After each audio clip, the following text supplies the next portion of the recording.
helmet is made with integrity. Integrity is the state of being whole and undivided. Okay, so we're going out there as a team, unified, and ready to go out there and win the game. Integrity, that's what this helmet stands for. That's what it's made with, integrity. There's been a lot of men who wear this helmet. A lot of those men are out there tonight to watch you perform. You're going to perform at your highest level.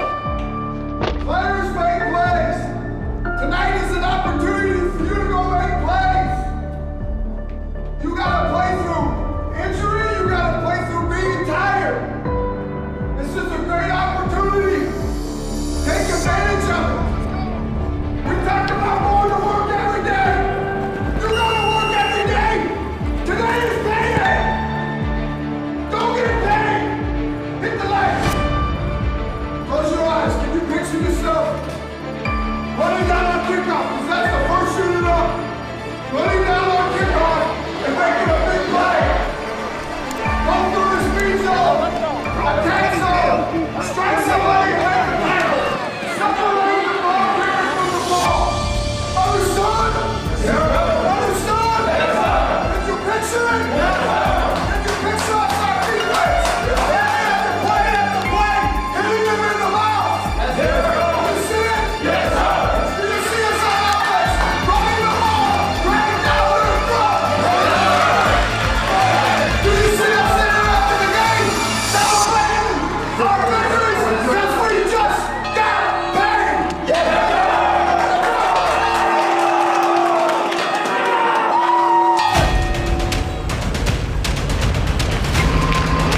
Remember, from the first snap of the ball, and it can't be the second, can't be the fifth.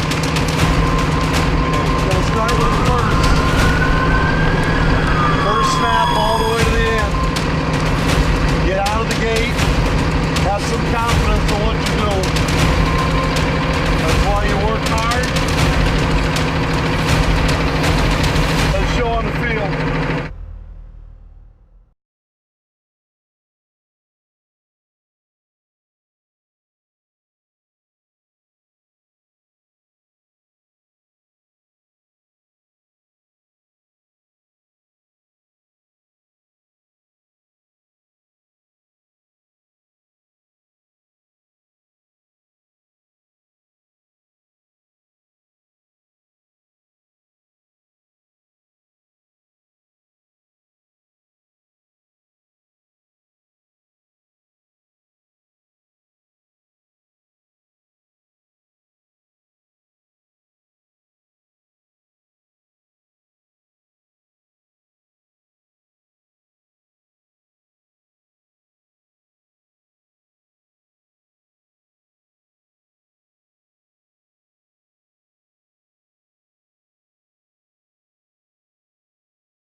Please join Burlington High School in thanking Universal Therapy Group for donating the services of Scott Linebaugh and Kyle Peterson, our athletic trainers.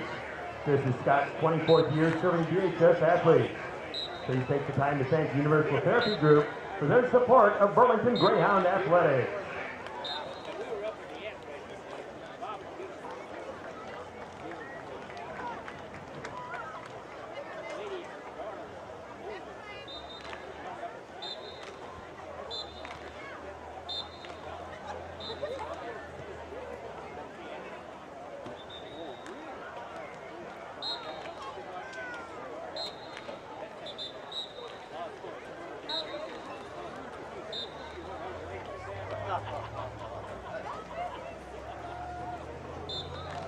Guys, because keeping it for Fort Madison would require too much work, but we are here and it's about time to kick things off. We're about a half hour away and it is a beautiful night down here. If you're not yet here at Bracewell Stadium, come on down. 87 degrees. You can wear shorts. It will get cooler as the night goes on, but 87 degrees, not a lot of humidity, 47%. Beautiful sky, just a perfectly sunny evening. No wind. Not that there's ever wind down here at Bracewell anyway, because we're set down in the bowl, but out of the northeast at 1. Just a beautiful night for football. Man, and homecoming week, it's been a very active week at the high school and really all around the city as the Greyhounds host the Bloodhounds tonight, little backyard brawl. And the kids really, to me, have done a great job all week. Out of all the years that I've been here, I think the ramp looks as good as any other year. We don't have the field to paint anymore, and that takes a lot of kids away, but the ramp done a nice job. And of course this morning, if you caught WQAD, you saw the pep rally in the morning, and I thought our kids did a nice job, and they were able to stay awake in class for the rest of the day. And I'd heard that there were some concerns, some legitimate concerns from teachers about I hope they could stay awake later in the day, and I'm like, you know what, and I told Coach Shea this yesterday when he told me about the concerns, and I said, you know, we are a district that is clamoring for anything positive. And here's WQAD, and I said, you know, they have probably 50 high schools that they serve throughout the QCA, throughout Western Illinois, throughout Eastern Iowa. And so it's going to be 4 to 5, probably 6, 7 years before they ever even get back around to coming back down here. So take advantage of it when you can. And from all I could see, the Hawkeye had a nice link on their Facebook page. Big crowd, vocal crowd, and a very excited crowd. One that Jonathan Ketch from WQAD actually said, we're not used to seeing this many kids. We see a lot of kids, but not this many. Which is amazing because, you know, you think about the fact that those guys had to make their way 2-hour trip down, and then, you know, our kids had to get up early, face a full school day. You know, it really did impress me. I thought our kids did a nice job. Hats off to Sherry Reed and Derek Murphy for getting all their kids on board with that. And, you know, it's been a nice build-up, and so we're looking forward to getting it capped off tonight with a Greyhound win. Well, this is actually just one of the many activities. Of course, the dance tomorrow night, where the Queen and her court will be able to begin their reign, if you will. But tonight is the thing that most people look at when they talk about homecoming. Of course, those of us not in high school because we can't go to the dance, but the football game on Friday night. And this is a game, you said it was I call it a dogfight. Sure. I like the play on words, the Bloodhounds and the Greyhounds. Pun intended. A series that was one that was played virtually every year in the 20s, 30s, 40s, and 50s, and then took some years off while Burlington played in other conferences and was an independent, was resumed in 2014 and then 2015, only to see it go away for another 2 years when the districts were realigned. And I think the 5-3 game at Fort Madison kind of left a bad taste in some people's mouth in terms of it was a slog. I mean, it was the Todd McGackey Bowl. Todd McGackey had coached at Fort Madison in a couple of years prior. Then he was our OC here during the 2015 game.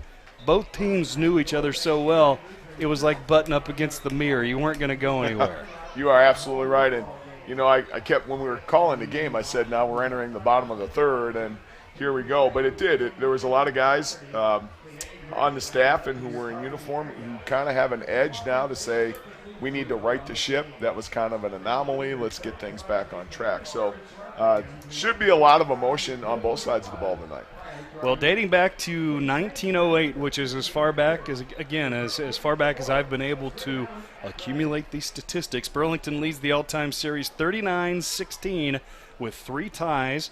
Fort Madison, with the one-game winning streak, if you will, did win the last meeting back in 2015 by the score of 5-3. Fort Madison had a 2-run homer in the bottom of the 7th to walk things off. The last time they played in Burlington was the year before in 2014, and Burlington prevailed 49-24 when the series actually was resumed. And Burlington overall has won 23 of the last 26, but a lot of those don't mean anything because that dates all the way back to 1942, and the teams didn't play between 68 and 2013. So the recent history would be 14-15. The teams split.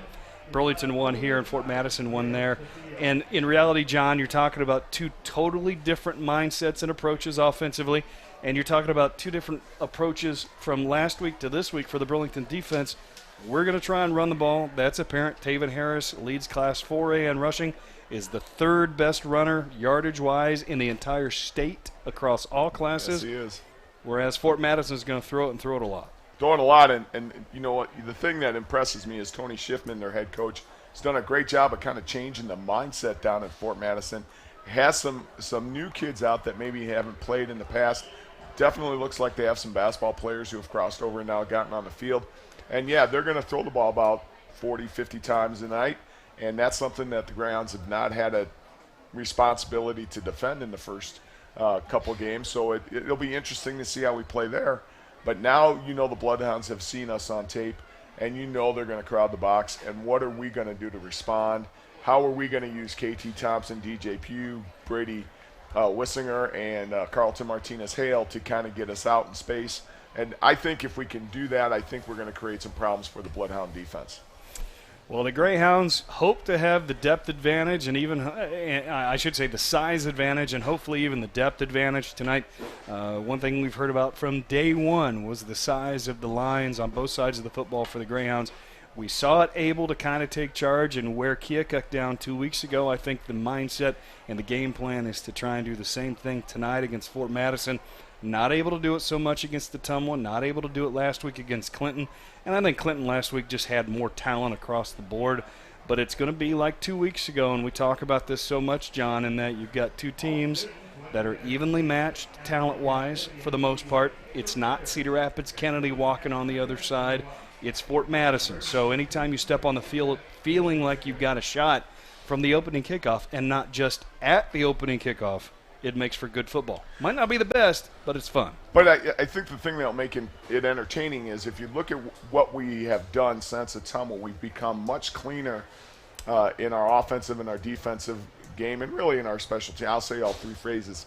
And so that works its way for us. And then as I look at Fort Madison on film, they've not had a lot of mistake football. They've just either been outsized,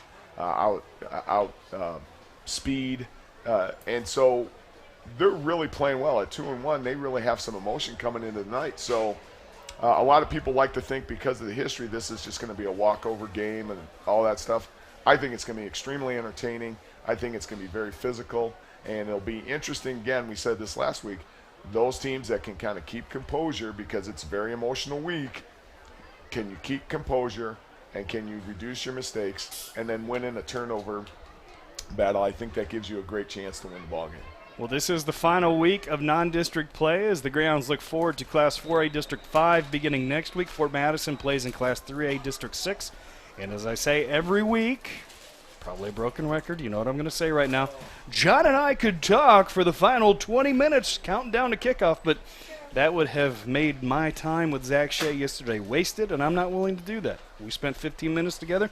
You're going to hear it on the other side of this timeout. The pregame interview with head coach Zach Shea coming up on KBR and KBKB. Hi, this is Michelle. Hey, Scott. I'm done on pizza.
Well, fans tonight will be recognizing Nick James, Extra Heartbeat Captain of the Week.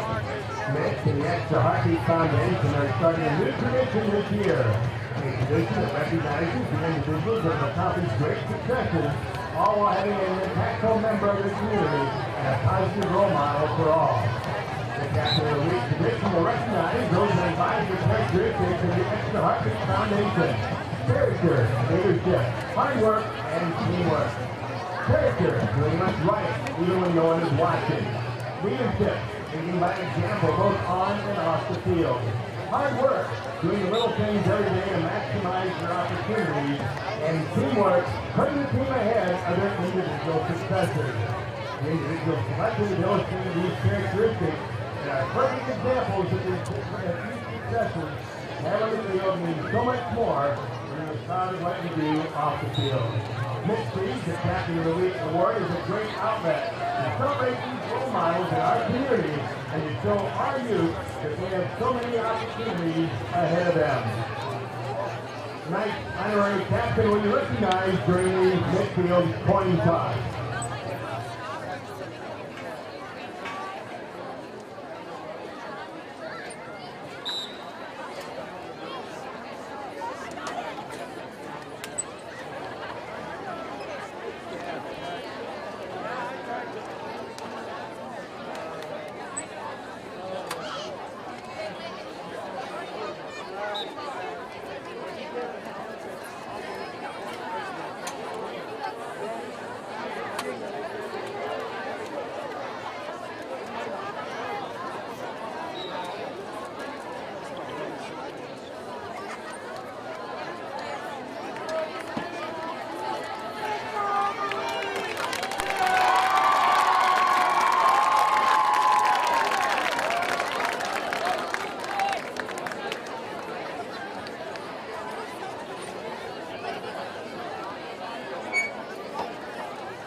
Well, fans, we direct your attention to midfield, where Fort Madison captain Brendan Barker, Callie Maestro, Sam Hayes, and Alex Walker.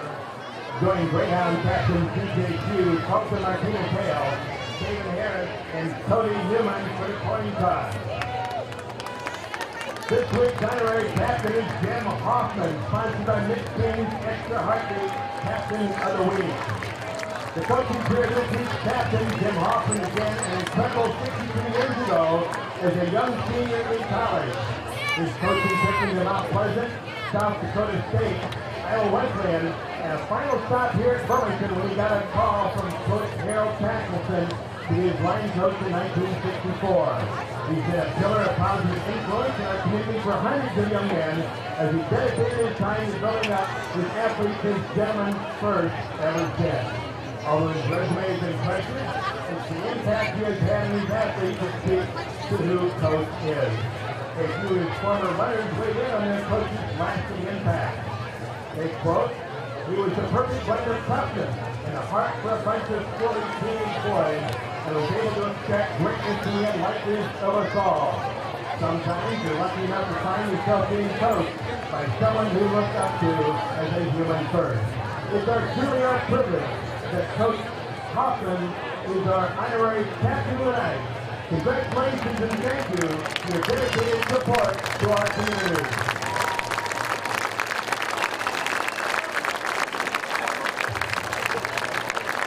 Fort Madison won the toss and is chosen to receive.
Iowa's oldest Boy Scout troop, continues its cartage to St. John's Church since 1917.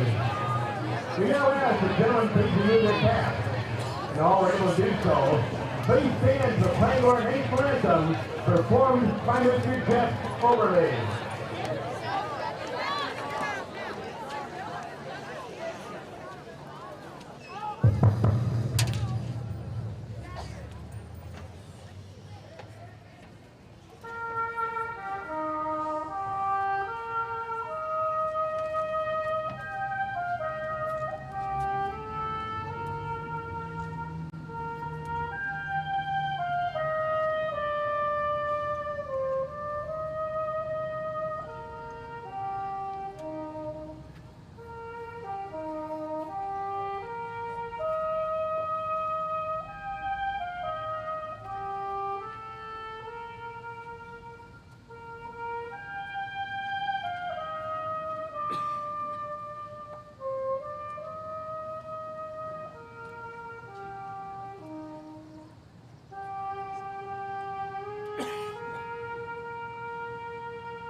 For performing our national anthem.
The officials tonight's game are Mark Wold, Kevin Platt, Randy Platt, David Brewer, and Randy Fry.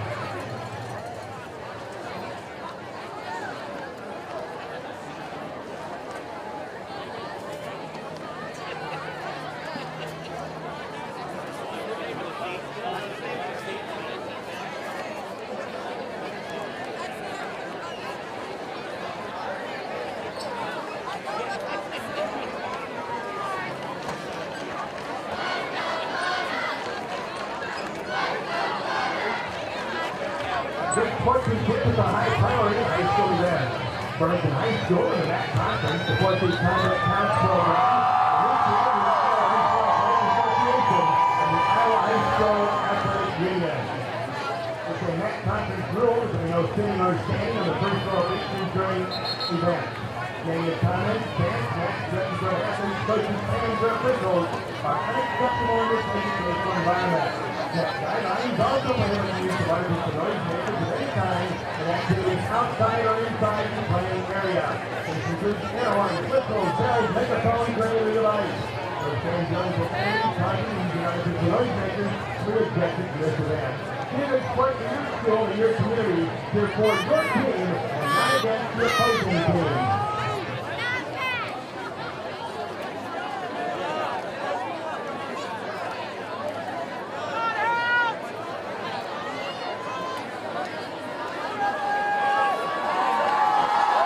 left. Thanks so much for joining us for week 4, and we are underway. Kick going to be taken at about the 12, bringing it out across the 15 to the 20, cutting it near side and stopped short of the 25-yard line is Jace Berger for Fort Madison. We were talking a little bit about you can see us if you go to YouTube, and evidently you can just type in Burlington or BHS versus FMHS football, and it will take you there. However, if not, go to Peyton30 at Peyton34, Mace 13, my Twitter handle, or at Coach_Flair, F-L-A-I-R. We've tweeted that link for you. It'll take you there on your device. So first down and 10 from the 22. Fort Madison comes out immediately in a box set to the right. They've got 4 receivers to the right of the formation. Single setback behind the quarterback is, I believe that to be Michael Messina, if I'm reading the number right. No, that's number 7, not 1. That's Diego Lozano. Here's the lateral to Lozano, and he's going to throw it on first down to a man wide open at midfield, and he would have had 6 if he could have stayed on his feet. That was Parker Denning on the halfback option, a big gainer into Greyhound territory to the 43. Diego Lozano, really their number 2 go-to guy on the ball in offense, and you have to honor that. And, of course, if he would have thrown it just a little bit better, Denning goes in for 6. So nothing hurt. Big play. You got to just recover from it. Quarterback Lennon Barker behind center. No huddle. Quick tempo. Here's a give off the right side to the big fullback. That's going to be Kelly Maestro, and he's got yardage to the 36, a gain of 7. Angle, Cordero, and Carlson, Charlie Carlson on a tackle, just trying to see the number in there. 2nd and 3, about 15 to 20 seconds maybe between each play. Here's Maestro again. This time he's hit and dropped by Hunter Timmerman behind the line of scrimmage, back outside the 35 at the 36.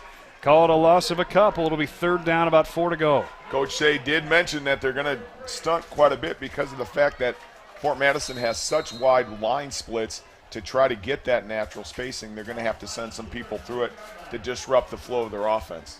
3-by-1 formation with Maestro to the right of the quarterback, Barker. Barker back to pass, throws left side. He's got a man, turning it upfield, getting first down yardage is Dominic France. And France to the 32, we'll call it. A gain of 4, but enough to move the chains. Whistlinger on the stop for the Greyhounds. Scott, this is just going to be a period of adjustment. They've not had to deal with a team that passes the ball this much, and I just think it's going to take a few series to kind of get their feet underneath them. Barker came into tonight 58 for 105 for 738 yards through 3 games. Here's a give on an end around, a jet sweep. Going to be stopped and dropped at the line of scrimmage. I believe that to be Parker Denning. It's either a 6 or an 8. And it is a 9, I think. That's Trey Kuntz. So I was wrong on both accounts. Alex Zoo on the stop for the Greyhounds. Defense has been working a lot on staying vertical on their initial charge so they can stop that jet sweep action. 3 to the right, 1 to the left for Fort Madison on 2nd down and 8. Quick hitter, underthrown to Michael Messina by Barker. That's the only problem with being on YouTube, John, is that people are going to be at home going, that call was all wrong. Not to mention that you and I both have faces for radio. Yeah, you are absolutely right. Good job of coverage by Wissinger for the Greyhounds. I had to sneak that in. I've been working on that joke all day. 3rd down and 8 from the Greyhound 30. Barker claps his hand, back to pass, looks left, throws left. Had a man, but missed him. That was France again, and Dominic France just couldn't get any more than his right fingertips on it. Out of his reach, it falls incomplete, and it'll be 4th and 8, and we'll see what Fort Madison does from the Greyhound 30. Nice pressure by Angle for the Greyhounds, and it's good to see Drake Parks back, recovering from that high ankle sprain on the far side corner. On the coverage there, enter in Dontarius Sawyer as the Greyhounds go into their nickel package. Angle out. France is by himself on the left side. They stack 3 to the right side in a triangle formation. Barker going to roll right, throws right, has a man, but knocked away at the last minute by P.J. Jones. He wanted Parker Denning, but Jones leapt up and knocked it away with his left hand. Incomplete, and the Grounds take over at their own 30, thwarting the initial Fort Madison drive. Nice job by P.J. You got to have confidence if you're going to step in front of that. Able to get his hand on it. I thought almost had a chance to get an interception there, but we'll take the ball on the 30. See what the Greyhounds do on offense here, fellas. So the Burlington offense comes out on the field, and you know what that offense consists of? A couple of DJ Pews just to keep people quote-unquote honest, but it's Taven Harris left, Taven Harris right, some KT Thompson, and more Taven Harris up the middle. Harris has rushed through 3 games for 709 yards. That's tops in Class 4A and third all across the state at all levels. On first down and 10, and here's a flag. And I was watching the offense. Someone jumped on defense. Harley Penniman, the 5'10", 175-pound senior defensive end for the Bloodhounds, got a little too anxious as the Greyhounds were getting set into their offensive formation. And that can help every time, Scott, to be able to start 1st and 5. So a 5-yard pickup with no time going off the clock, not having to put anybody in a position to get hurt. That's always positive. 1st and 10 with Drake Parks and Carlton Martinez-Hale split wide to the left. Here's Harris, the aforementioned Taven Harris off the left side, and he gets one as he dives forward to the 36. It'll be 2nd and 4, and that time Fort Madison able to string him out a little bit and trip him up. Diego Lozano, one of the many Fort Madison Bloodhounds who go both ways on the tackle. And you're going to see tonight, you're going to see a lot of even man front with 3 or 4 linebackers stacked heavy on the line of scrimmage. They're going to dare the Greyhounds to try to throw the ball. So 2nd down and 4. Lobo formation now for the Greyhounds. Parks right, Martinez-Hale to the left. Pugh turns and hands it to Harris off the right side. Now cuts it back left side. He's got a 1st down and thrown forward across the 45 near the 46. Call it a gain of 9 yards, but a 1st down for the Greyhounds. Rowan Maestro for the Bloodhounds helping the Greyhounds out a little bit by going ahead and letting Taven get a few more yards with an Olay hip flip tackle. More like not a suplex. Yeah, it was kind of a hip thrust from the WWE. Just kind of, but he just didn't land on top of him because that would have been 15 yards. 2 receivers to the left. That's the short side. Now Pugh going to run the option. Takes it off the right side. He's got Harris trailing. Keeps it himself. Into Bloodhound territory. Runs out of bounds at the 41-yard line. A gain of 14. And a nice play right there because the defense had to decide, am I going to follow Pugh or am I going to commit to Harris? Either way, DJ able to get 14 on the play. I think what you'll see from the Bloodhound defensive side of the ball on for their coaching staff is they're going to say, go after Taven, take him out, make DJ win the ball game. Really good job by DJ. Perriman came up for the Bloodhounds, was caught in the middle, nice little head fake, and up he went inside. So 1st and 10 for the Greyhounds. 4th play of the drive that started back on their own 30. Pugh once again going to option it now left side. Can't pitch it before he gets hit, and he's driven backward. Leading the way was Sam Hayes, the leading tackler for the Bloodhounds, and they're going to call it a loss of 8 all the way back to the 49. And DJ just held on to it for a step too long. Well, and that's a young quarterback who hasn't really played quarterback, Scott. This is just – I think people need to understand that this is his 4th game as a varsity quarterback. Never played before. Learning, you got to get rid of that ball or just take a knee and get up and live another down. And it really is a timing thing. Even with Very the much. Oklahoma and Nebraska teams of the 70s and 80s, how many times did you see the ball come out just before that quarterback got blown up? And how many times do you have to just practice that over and over? 2nd and 19 from the 49. Pugh flushed out of the pocket, going to roll right. He's got running room. Tucks it under his arm, 45-40, and brought down at the 37. A nice gain to get all of those 8 yards back, plus another 5. It'll be 3rd and a very manageable 6. Great job by Martinez-Hale, Parks, and KT for blocking downfield and then knowing when to get off so that, again, this is a situation where you didn't want to compound things by getting a penalty. Really a very manageable 3rd and 8 right here. A lot of things you can do for the Greyhounds on the plus side of the field. Parks to the right, Martinez-Hale to the left. Lobo formation once again surrounding Pugh. Pugh barks out the signals. Gets the snap, gives it to Harris right up the gut. He's going to be short of the 1st down. Gets to the 34. Now the flags come out. It'll be 4th and 3 depending on what the markers show. Chipping this, Cody Newman again and Romeo Maestro, the 6'2", 185-pound senior. Going to find out if they're calling everybody or doubling up on Dead ball people. face mask on Burlington. It's really, at the college and the pro level, Scott, that's hands to the face. And all Cody's doing is just a simple thing of desire. You're blocking, your hands work up, you get into that face mask, and, that's just tough. So count the yardage. And they walk it back from the end of the play, and they'll repeat third down. Still 2 downs to make 9, Scott. I'd take that any day. Third down and 8 now from the 39 of Fort Madison. Almost midway through the first quarter. Thanks so much for joining us. Still no score. Fort Madison forced to punt, or actually turned it over on downs on their first drive. Now the Greyhounds trying to work their way down the field. Play action fake. Pugh flushed out of the pocket once again. Goes right, now comes back left. Newman trying to help him out. Now Pugh's going to tuck it and run. He's got the 35. He's got the 30, and he dives down to the 26. Another late flag thrown by the official on the near side. P.J. Jones blocking the back. I know, again, we were talking about, emotions and desires, wanting to help your team, and when things break down, you just got to stay in control. I know Zach Shea's down there trying to talk to the officials. And the official just gave him the SWAT. I don't know. Yeah, not impressed when officials do that. That's a hold. But to just wave off, listen, that's your job. And you're just going to inflame people if you give them the very derisive and condescending swipe. And we need to be up front. It won't take much for Zach Shea to get a little bit heated. No, and I understand that. But if I'm in the dugout and an umpire does that to me. Wave you off? Oh, I'm going to be all over him the rest of the night. If you got to boot me, you got to boot me. That's unprofessional. I don't care what sport it is. 6.5 minutes remaining. We'll replay third down after the big gainer that would have given the Greyhounds a first. It's 3rd and 7. Now at the Bloodhound 37. Pugh fakes to Harris. Going to roll right. Throws right. Has Wissinger. Sits down at the 26. Has the completion. Now, I don't see any yellow. That'll move the chains. Finally, it'll be first down and 10 just inside the 27. Simple curl wheel route. P.J. Jones clears out the corner. Reese sits down. I keep calling him Brady.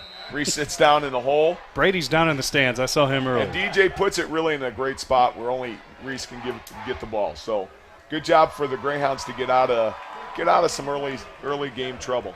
Nose of the football essentially right in the middle between the 26 and the 27 on the right hash.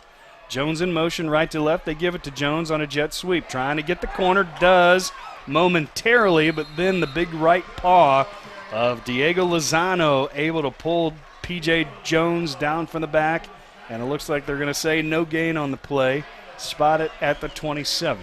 When you run that jet sweep, if you're watching at home, when you get the ball, you got to bubble back a little bit. You got to make it like you're on the corner of a track and kind of tilt your shoulder and get around. You can't wait. And if you see guys going vertical, you got to stick your foot in the ground and turn north or south. Blake Myers to the right, Mays Black to the left. A couple of names we haven't said this year yet. And Fort Madison jumped again, no call. Give to Harris right up the gut between center and left guard. And that just was a weird-looking play from the get-go because of the jump. I think Burlington thought a whistle was going to blow it, never did. A gain of 2 to the 25. Well, Travis Thompson, the center for the Greyhounds, number 55, did a nice job. He saw the encroachment, snapped the ball, get it going. As an offensive lineman, you're told that once you see the ball move, you need to get engaged. And no, you can't wait for a whistle. You can't be looking for that. You got to play until you hear it. 11th play of the drive. Third down and 8 from the 25. Rewind that bit of the tape. Here's a give to Harris on a little misdirection right up the gut once again. And I think what fooled Fort Madison as much as anything was action to the right of the line by K.T. Thompson, able to open up a little bit of a gap for Harris to get down to the 19, going to be about 2 short of the first down. What we're not doing up front right now, and I don't know if it's because of the heat or the activity of the week, we are not engaged as long as we should be up front like we were last week against Clinton. And that's got to change if we're going to continue to have success. 4th and 2 from just inside the Bloodhound 19 for Burlington. Trying to punch it in. Harris off the right side. He's got a big hole. 10, 5, sprinting for the corner into the end zone. You heard the boom. Touchdown, Greyhounds. Man, nice job by Cody Newman setting up as a pass set. Their end, who was that? Was that Penniman again? Yeah, he gets going vertical thinking it's a pass. Taven sees a hole to the outside and cuts, and there's nobody left there to catch him. So great job. Great series by the Greyhounds, guys. I thought they did a nice job keeping composure, kind of getting themselves out of some trouble. 12 plays, 70 yards, in 5 minutes and 53 seconds. Brock Dengler's extra point is up and good. 4:05 remaining in quarter number 1. The Greyhounds jump out on top, I got to get it together during this break. 7-0, back in 1 minute on KBUR and KBKB. More Pepsi. Hi, this is Michelle Russell with Frank.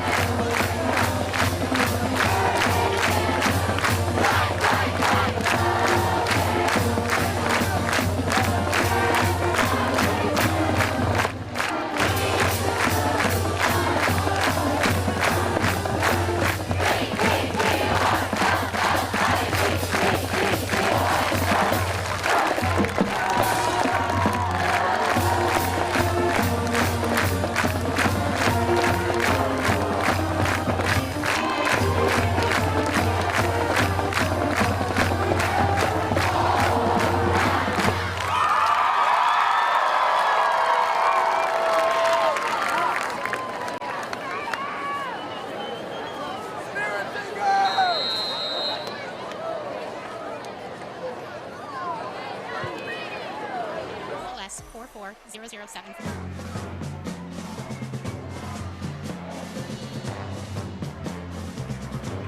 Back here at Merrill A. Miller Senior Family Field, a 12-yard kickoff return after the touchdown by the Greyhounds by Jace Berger for Fort Madison, and the Bloodhounds will begin this drive, their second of the night from their own 28.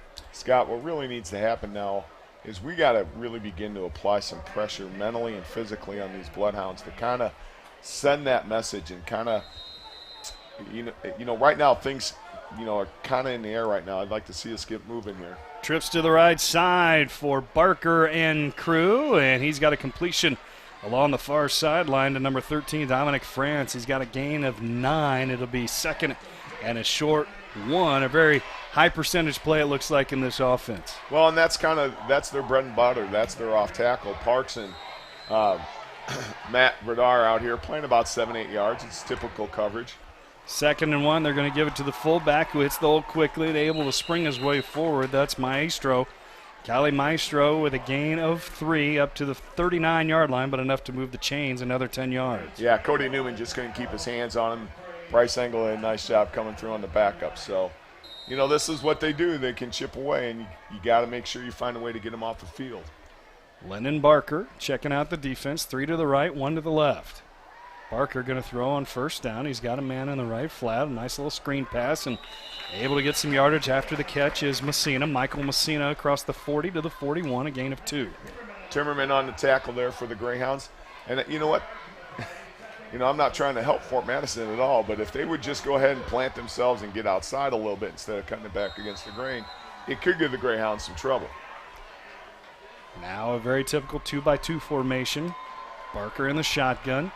Gives it to Maestro right up the gut off the left side between center and left guard, and he's got yardage to the 44. Another pickup of 3, and it'll be 3rd down and about 5 to go. LaDanian Ross and Jules Hood on the tackle for the Greyhounds. Scott, early on, this is a very nice physical game.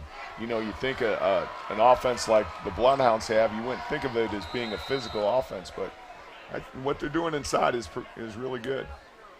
3rd down and 5 from the 44. Barker back to pass, looking left, throws left. Had a man, but again, just outside the radius, if you will, of Michael Messina. Missed on a pass earlier in the first drive of the night for Fort Madison. Similar situation where Barker just led him just a little too far. It falls incomplete. It'll be 4th and 5.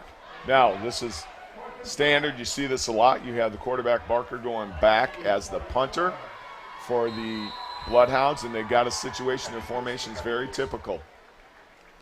Averaging 28 yards a punt. If he kicks it away, he does. End over end, backward. Going to be caught by P.J. Jones at the 14. He takes a fair catch. Actually spotted at the 15. So the Grounds will take over with 2:28 remaining in the first quarter and leading 7-0 from their own 15-yard line. Scott, you are seeing some unique jersey numbers coming in there. I see Blake Myers, the sophomore, number 30, coming in for the Greyhounds, running a little wide receiver. We've talked about Maze Black, getting some young guys in early, maybe trying to keep guys fresh for the end of the game, so that's good to see. So 1st down and 10 upcoming for the Greyhounds. Park split wide to the right. Once again wide to the left is Myers, Blake Myers. Low bull formation, as is typical for the Greyhounds. Give to the second man through. That's KT Thompson. He's tripped up but dives forward to the 17 for a gain of 2. Nice little ISO play right there with Taven leading the blocking, and that's the great thing about Taven Harris. He's a guy who can, not only run the ball but doesn't mind sticking his nose in there and helping his teammates. Greatly blocked, really good first down play. Very fast-moving first quarter. We're at the 2-minute mark. Greyhounds scored on their first possession. This is possession number 2. 2nd down and 8 from their own 17. Pugh, high snap, pulls it down, gives it to Harris, right up the middle once again, and Taven just puts his nose down, squares his shoulders, gets across the 20 to the 21 for a gain of 4. 3rd and 4 coming up. Alex Lauber on the tackle for the Bloodhounds, the 6', 230-pound senior, sticking his nose in there. Scott, we didn't mention this at the beginning of the show, but you're looking at about 10 kids who will play both ways for the Bloodhounds. And, we've talked about this year in, year out. This is another game where we have a situation where we may have more fresh legs at the end of the game. We haven't been able to say that all that often. 3rd down and 4 from the 21. Final minute of the first quarter. Harris again off the right side. Finds a hole, and he's got another double-digit gain. Stays on his feet. Could have been thrown down at about the 30. Instead of trying to drive him to the ground, just kind of did a little tilt-a-whirl, a little dance with him. Taven falls forward for another 2 yards to the 33 and a first down for the Greyhounds. Brandon Keister for the Bloodhounds on the tackle there, 6', 270-pound senior. And, this bodes well for the Greyhounds as Taven continues to run and gets better at it. You can't just take him down by yourself anymore. He'll either jump cut you or just run you over. Not to get ahead of ourselves, but needs 291 tonight to hit 1,000 on the season. Here's KT again off the left side, and this time he's hit behind the line of scrimmage and dropped by Keaton Poe back at the 31, a loss of 2. KT not very happy with that play. Got chased down from the backside by Lozano, and he got up and kind of tossed the ball out to the official in a very huff manner. So they kind of called him back and said, you need to check yourself. Before you wreck yourself. I couldn't see officials saying it. Maybe that's how it went down on the field. 2nd down and a long 11. Pugh with it out and up. Wanted Martinez Hale. Actually, it was just a go route, and he missed. He threw it outside. Martinez Hale ran the route more up the inside, and it falls incomplete. It'll be 3rd and 11. And, that's the thing when you have an offense that's so predicated on the run. You spend a large amount of time on running the ball and run blocking that you don't get a chance to get into some of that timing. Thought Carlton looked a little bit too late. I think you got to get your head turned around early so you can find and adjust to the ball. So 3rd down and 11. Ball just short of the 32-yard line. Martinez, Hale, and Parks now come wide to the left side. Thompson and Harris remain your backs next to Pugh. Pugh going to option it right side. Thought about going to Harris, but tucks it, splits a couple of defenders. Gets thrown down at the 40, or the 39, I should say, but a late flag. I'm guessing that must be a face mask. It was thrown right where the tackle was made. And, it just could be a personal foul because of the way he was tackled anymore. I mean, it's safety. Keister kind of, we talked about hip throw. That looked more like a suplex. But you called it, Scott, face mask. Must be a 5-yarder, though. He did not give the personal foul signal, so a 5-yard walk-off will put it right near the chains. My guess is they're bringing him out here in a minute or so. The umpire's looking across the way, and I guess they're going to say, no, he's short. I think you got to measure that. I know the Greyhound sideline's asking for that. Here they're coming up. They're going to try to rush to go quarterback. And you got to measure it now because the quarter just ended. You can't reset the football and then measure. You got to measure now to know if you're dealing with a 4th down and a little less than a yard. You saw that too, Mix. The official moved the football back a little bit as if to say, see, you're short. Either way, we put 12 in the books. We got 36 to go. The Greyhounds lead 7-0 and have a 4th and less than a yard coming up on the other side of this timeout. Back in a minute on KBUR and KBKB.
First down, Greyhounds after the measurement. By the score of 30-14. Bettendorf is at Cedar Falls tonight. The battle of the unbeatens, number 2 Bettendorf at number 3 Cedar Falls. Cedar Rapids Washington's at Cedar Rapids Jeff tonight. Central, Davenport Central is at Pleasant Valley. And Davenport North, surprising 2-1, is at Brady Street against Davenport West. First down and 10 from the 43. Here's Pugh taking it off the left side. Spins out of one tackle and dives across the 45. And I would swear the ball's at the 46, but it looks like they're going to say no. His knees were down at the 45-yard line, a gain of 2. Yeah, we got to just continue to press that edge of the line of scrimmage and try to create more space. Taven needs to get back just a little bit so that pitch gives him a lot more room for him to make some decisions. Second down and 8 from their own 45. Reese Wissinger to the right side, CMH to the left. Pugh, high snap, pulls it down, give to Harris off the right side, and this time he stood up right at the line of scrimmage. No gain on the play. It'll be second down, or make that third down rather. He's looking at the stick on the far side. I should know in my own mind it's third down and 7. Yeah, we got a little Penniman for the Bloodhound seems to be getting up kind of slow, like he caught one in the thigh, little Charlie horse. Scott, you know, I've talked about the Greyhounds stunting because of the fact that their Bloodhounds are throwing so much. The Bloodhounds are doing the same thing to us on the offensive side. They're just coming to kind of stuff a hole and try to guess where Taven may go. So third down and 7 from the Greyhound 46. 2 men in motion. No call, however. Little swing pass. Now the flag comes out. Must have heard me. Taven Harris with the carry officially as it was a lateral gets to midfield, but that's going to come back because Harris and Thompson were both in motion at the same time. We are not in Canada. And I'm surprised. I mean, the white hat gave it about a 5 count before he threw the flag. Did I see two guys move or not? I do can't my tell. eyes deceive me? I must be looking at something.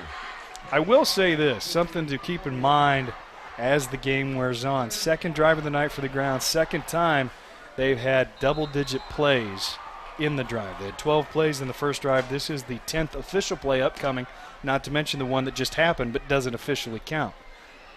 Third down and 12 from the 41 after the penalty. Pugh looking left. Flushed again out of the pocket. Not a lot of time for DJ to make decisions. Now that should be a flag.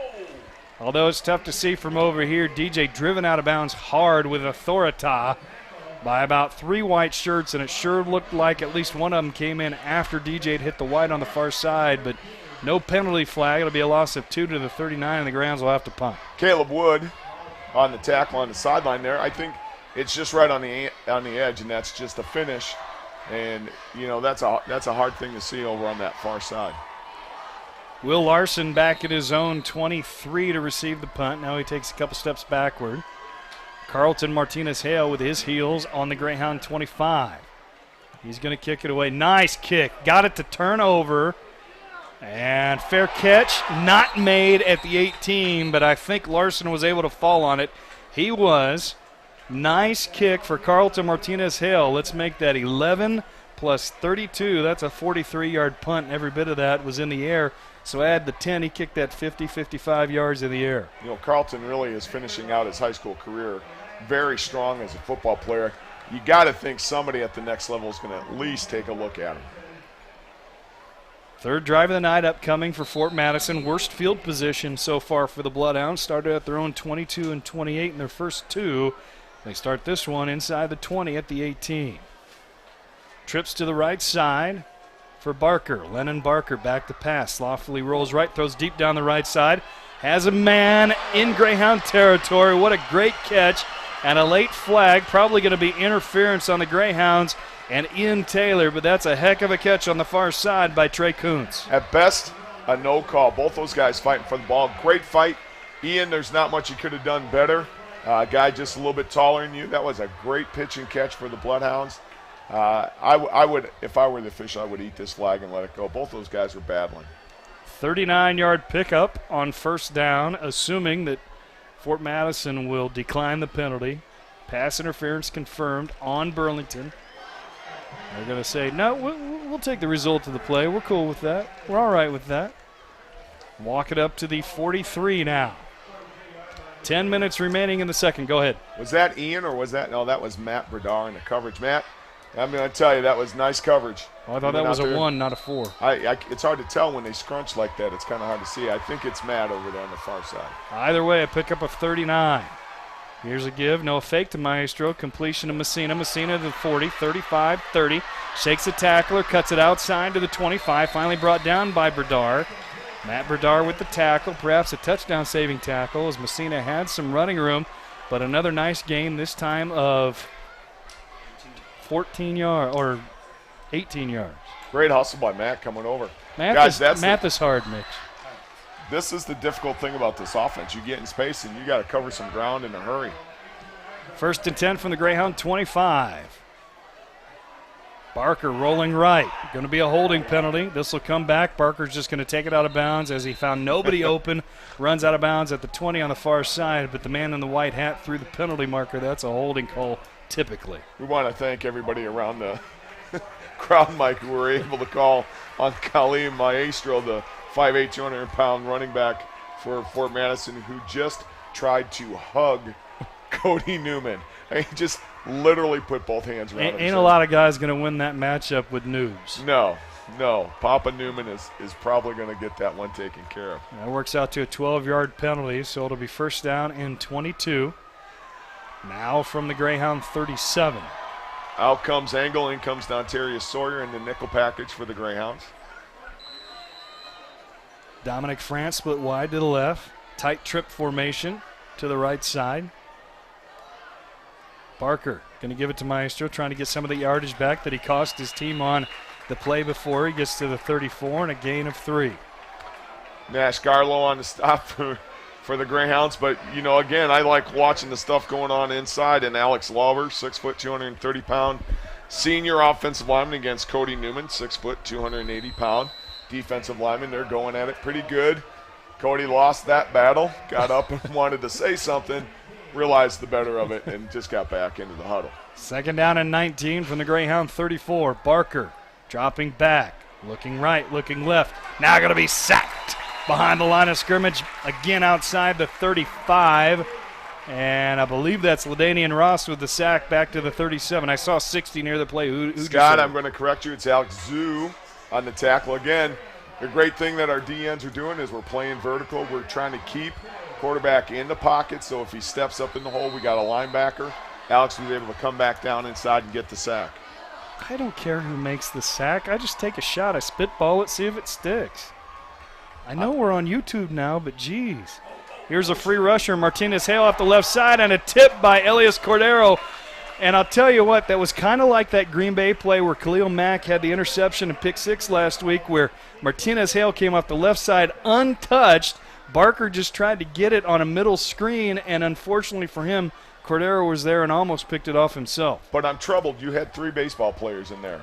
Cordero, no glove. Ross, no and Hood glove. Going down there, and they're just batting it like bears. You need a glove. Bears at a hive. Just it has the to be ball. thrown at least 80 miles an hour, and the ball cannot be oblong nor oversized. So 4th down and 22, and I believe Fort Madison's going to take a timeout. They want 60, so we'll take half that. 8:10 remaining in the first half. Burlington 7, Fort Madison nothing. Back in 30 seconds on KBUR, and thanks to those people listening tonight on KBKB.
Anything on the radio like you do here.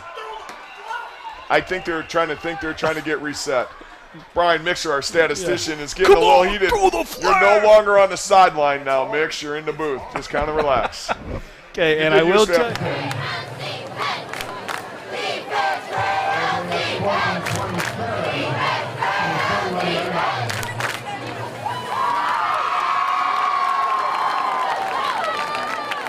punting team, not quite sure when the count was, backed up. So now it's 4th down and 27. High snap over the head of Barker. Barker's got to retreat into his own territory. Now he's just going to, now he kicks it at the 50. Nice little rugby-style punt, and it's going to work out splendidly for the Bloodhounds. A play that would have been unmitigated disaster for Fort Madison turns into a punt down to the 8-yard line of 39 yards. This is the Fort Madison coaching staff on the sideline during that play. No.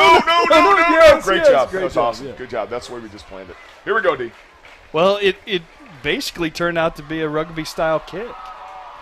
In frantic pace.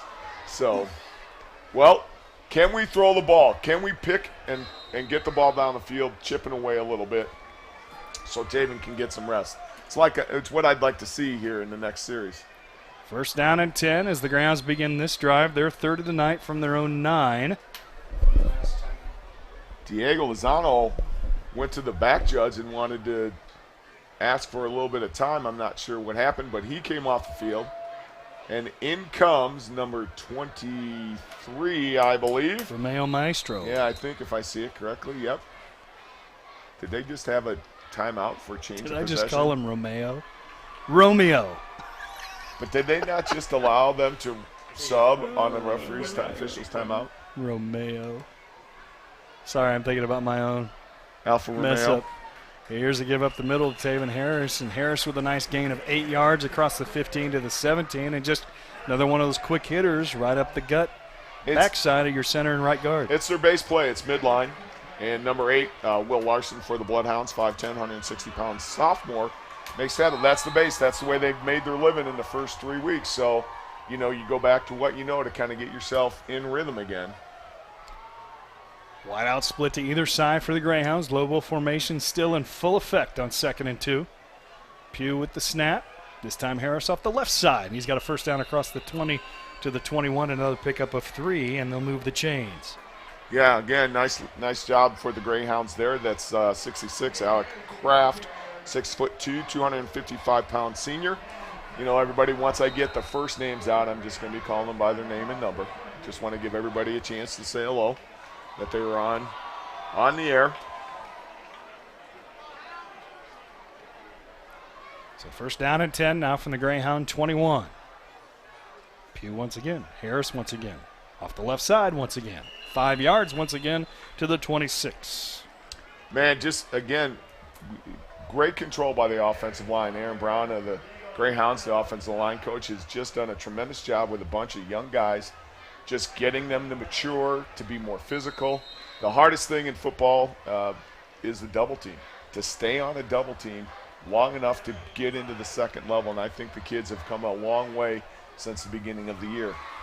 Now 2 receivers split to the right side for the Greyhounds on 2nd down and 5, and now somebody jumped as they'll blow the play dead. And by the way, for those of you who are interested in listening to Cardinal baseball, I don't know why you would want to, but if you tuned into KBUR tonight hoping to hear the Cardinals play the Dodgers in Game 2 of that all-important series, they're not here. We are, so if you want to hear St. Louis Cardinal baseball, make sure you head on over to 97.3. Again, only do it on an interim basis where we're at commercial. Or get on YouTube.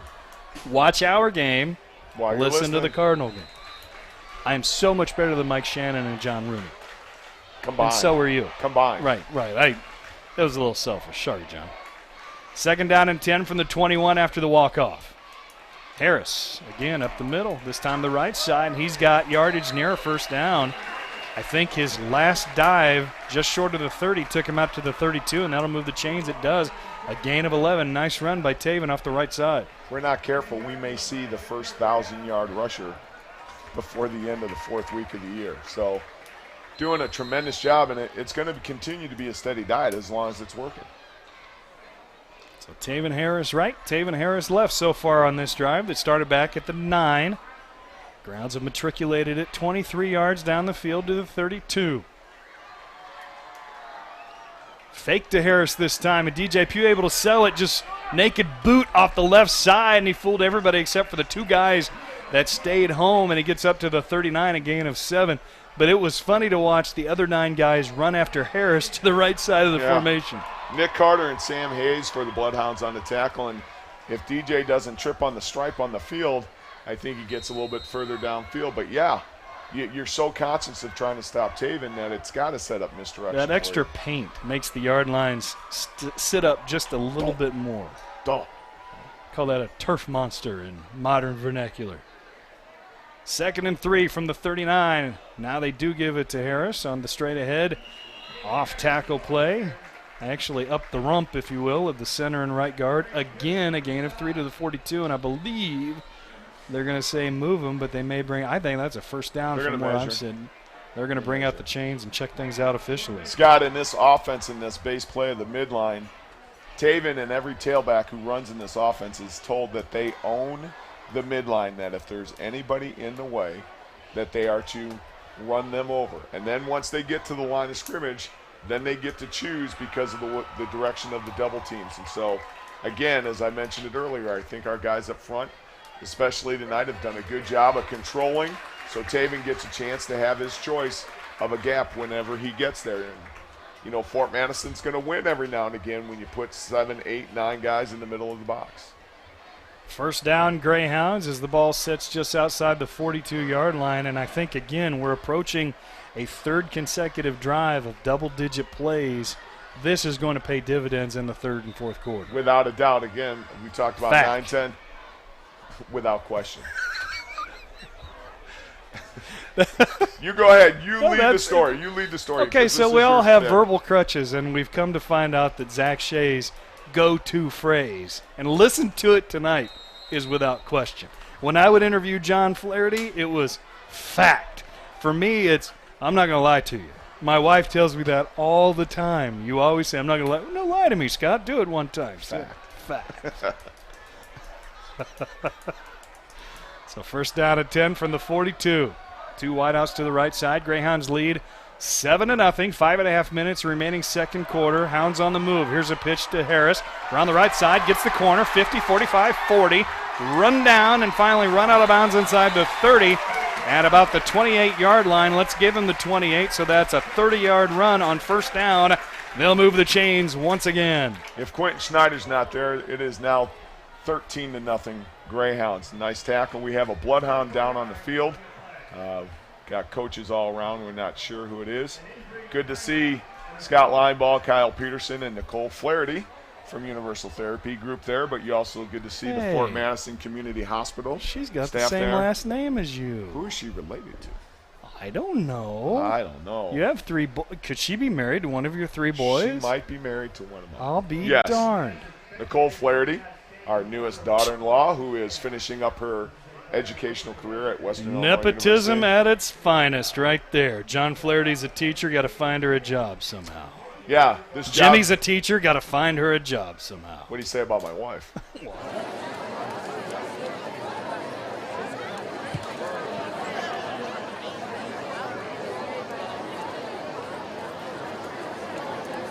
And middle school students will be required to remain in the middle school section during the game, except at halftime, between games, or with their parents. And all students, once again in the BHS athletic activity league, must pay to re-enter. Their activity tasks for good only once. If you have an emergency, please see a BHS administrator.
So fans, the Greyhounds thanks Nick King and extra hockey. It's not that, you know, I look at There. The division recognized the individuals and accomplished great success by bringing on complimentary teaming as the goal line for all. Captain of this division will recognize those who align with their duties to the extra hockey foundation. Character, leadership, hard work, and teamwork. Character, doing what's right even when no one is watching. Leadership, leading by example both on and off the field. Hard work, doing little things every day to maximize your opportunities. And teamwork, putting the team ahead of their individual success. Thanks again to Rick King's Extra Hockey Captain of the Week program.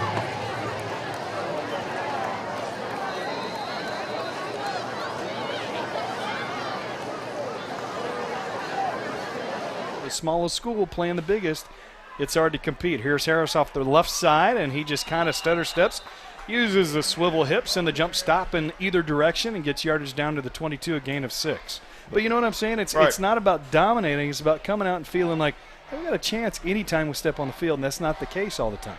Everybody wants to put their kids in the best position to be as successful as they can.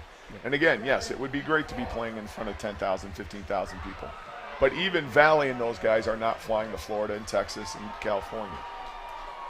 Yeah, Mix makes a good point. Clinton and Northcott fell below Burlington's level of beds, and they dropped from 4A to 3A.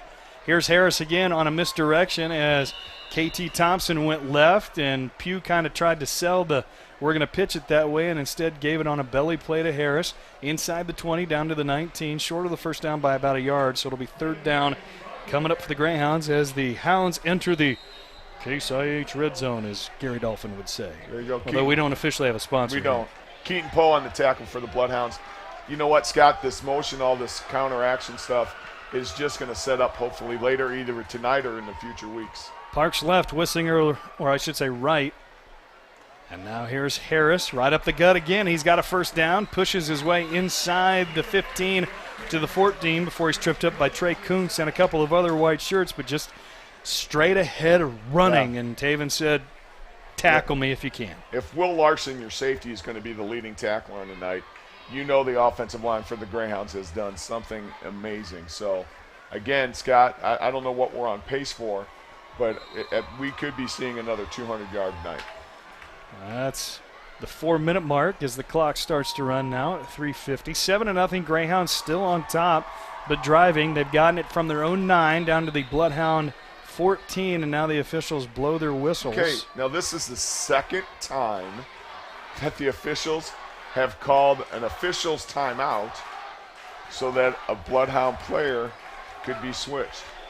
That's pretty But he interesting. came back in. He ran to the sideline and came back in. Is this I don't just know if it was an equipment deal or not. Is this just a different way to fake an injury? Slow things down a little bit? Could be. 1st and 10 from the 14. Snap, give to Harris off the left side again, just barreling his way forward down to the 6. Another gain of 8, and the third drive of the night. Three drives of 10 or more plays. Caleb went on the tackle onto the pile for the Bloodhounds. Scott, while I'm pleased with what's going on, I know Coach Shea is going to be looking at film, and he's going to be taking a look at those young offensive linemen.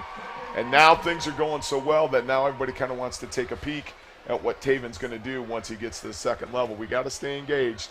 We got to finish the drive. Ball will be snapped. Under 3 minutes remaining in the half. Greyhounds by a touchdown. 2nd down and short from just inside the 7. Here's Thompson going to sweep it left side. Tries to hit the hole just short of the corner. Stacked up and driven backward. I think he got to the 5 and not much farther. Careful. And Fort Madison's celebrating, but what they're failing to remember is they've let the Greyhounds go 86 yards thus far. Jaden Fedler, 6'4", 270-pound junior, and along with Quentin Schneider on the tackle.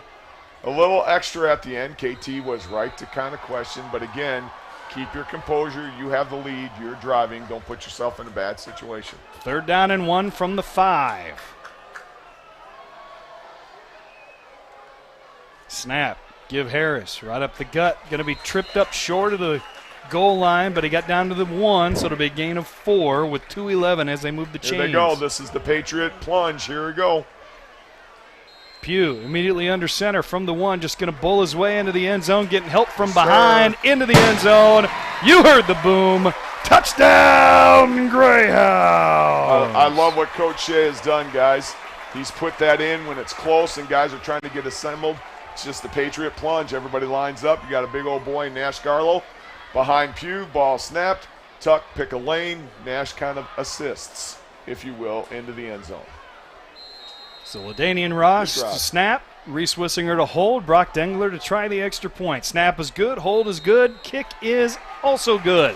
2:06 remaining in the first half. Greyhounds now on top 14-0. You're listening to Greyhound and Bloodhound football on KBUR and KBKB.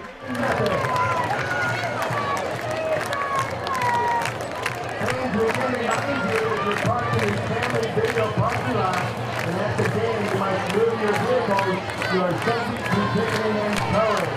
Please move your vehicles to the family video parking lot if you are here to ticketing and park the family video. Thank you for your cooperation.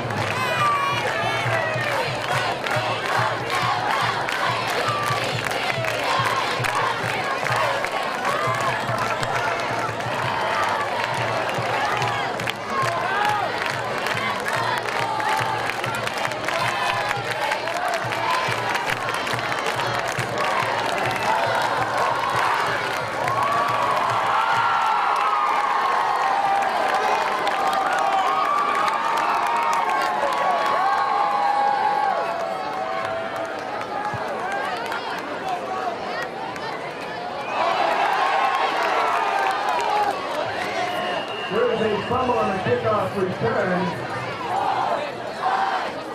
Recovered by Fort Madison to 30 when they kick over first and 10.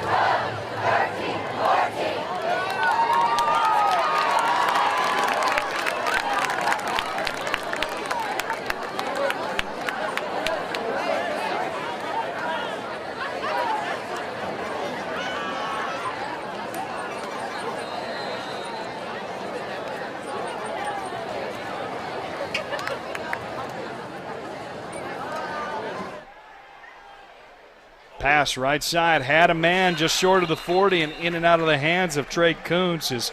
I think the only thing Lennon Barker could have done differently as he rolled right was throw it a little higher. It was at his knees. I don't know. That's a catchable ball, and you know those are the things when things aren't going your way that you gotta find a way to get done. You know, the interesting thing about this, Scott, we said this is a good deal for us.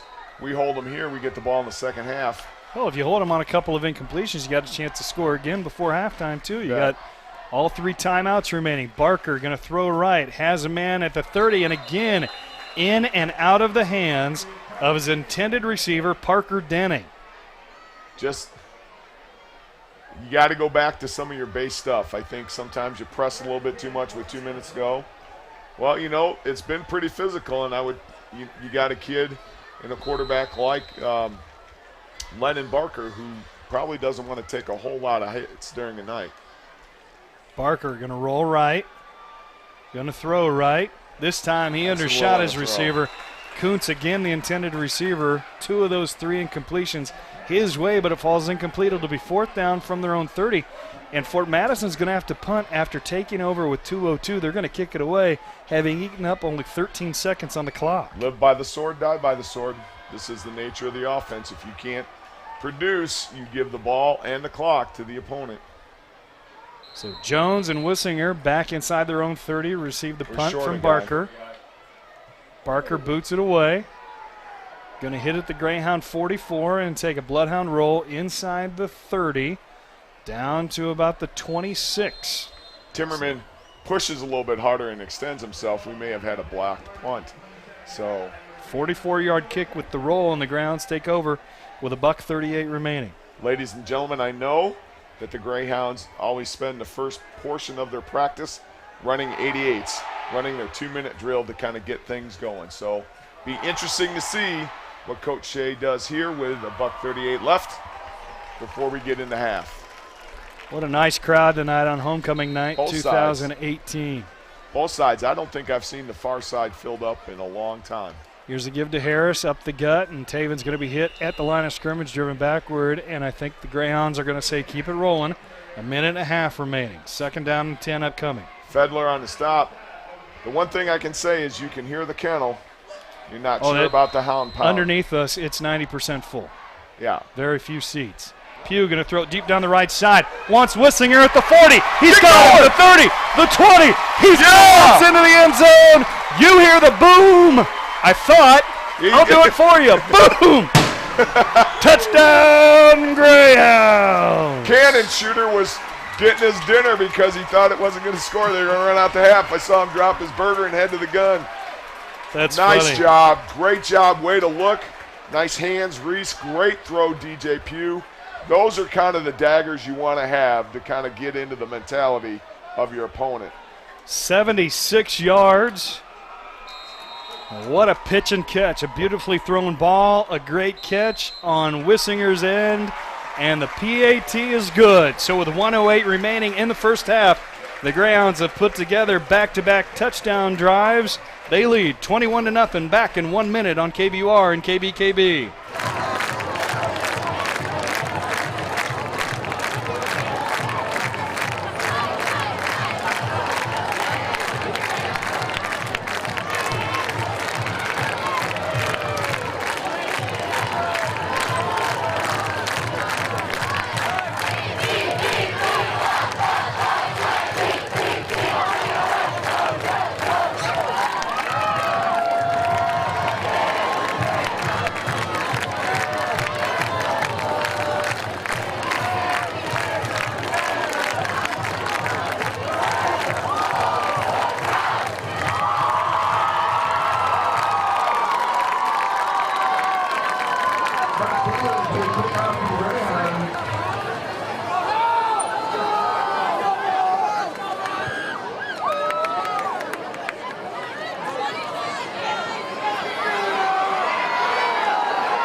Kelly Maestro on the carry.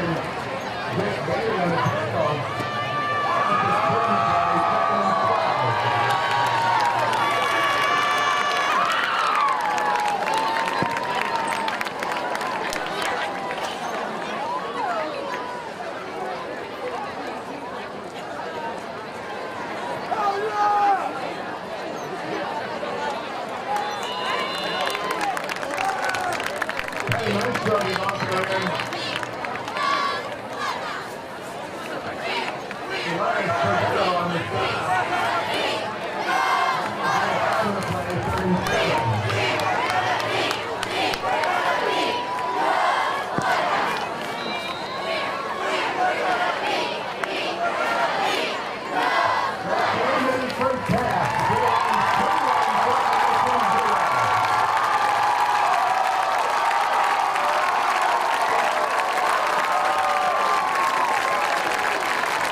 Good evening and welcome to the 2018 National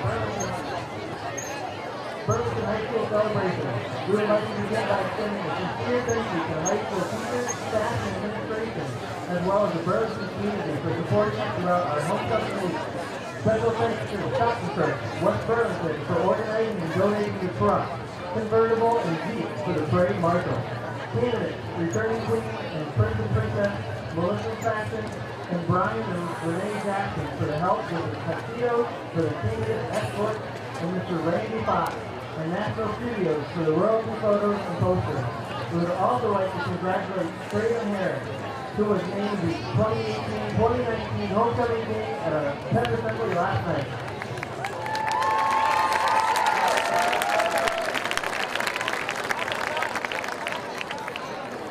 We would like to begin parade coordination by welcoming back our returning 2018-2019 homecoming queen, Ray Warner.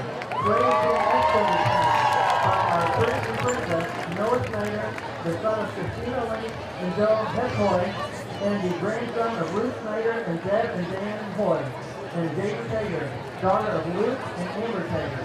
Ray Warner is the daughter of Michael and 1989 graduate Deidre Warner. Ray is currently a freshman student athlete at Monmouth College, pursuing pre-professional track in dentistry with the intent of becoming an orthodontist. Ray has recently started pre-season workouts as a member of the Monmouth Scott women's basketball team. She is thankful for the lifelong lessons, relationships, memories, and every opportunity and person who has contributed to her education and success while at BHS. Ray would like to say congratulations to all the queen candidates and good luck to you in all of your future endeavors. Happy homecoming! Our returning queen is Ray Warner. Our first queen candidate is Sally Anderson.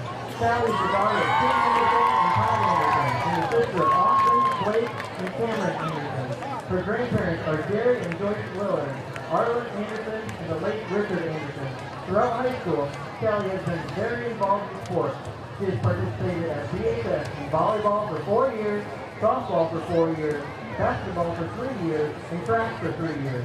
Some of her highlights to her athletic career has been being named to the NAC All-Conference team, qualifying and running a great relay with her relay place 4th in 2018, and qualifying and running at the Iowa State track meet for the past 2 years.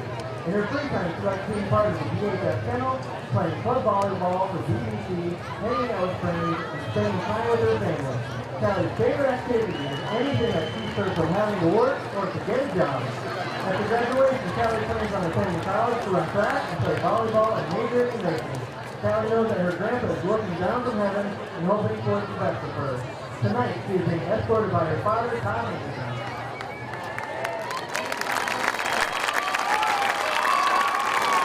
Our second queen candidate is Allie Bitten. Allie is the daughter of Brad and sister Bitten. She has an older brother, Bryce, and a sister, Brianna. She also has a dog named Wrigley and a cat named Hershey Tinkerbell. She is a varsity football cheerleader. She also runs track and plays basketball and her softball for freshman and sophomore years. She is on student council and varsity club. In her free time, she likes to spend time with her friends, paint and draw, watch movies and shop. She is undecided whether she is going to attend college. She is currently looking at GMAC or UNI. She is undecided on a major. She laughs uncontrollably at the most inopportune times, whether it is at cheer practice or in class. She sometimes can't stop her laughter. When she would go on family vacations, it never failed that in the hotel room at bedtime, she would start laughing and couldn't stop. No matter her mom and dad got she wouldn't go to sleep, the more she laughed. Luckily, she had a cute laugh. Allie's escort tonight is her father, Brad Bitter.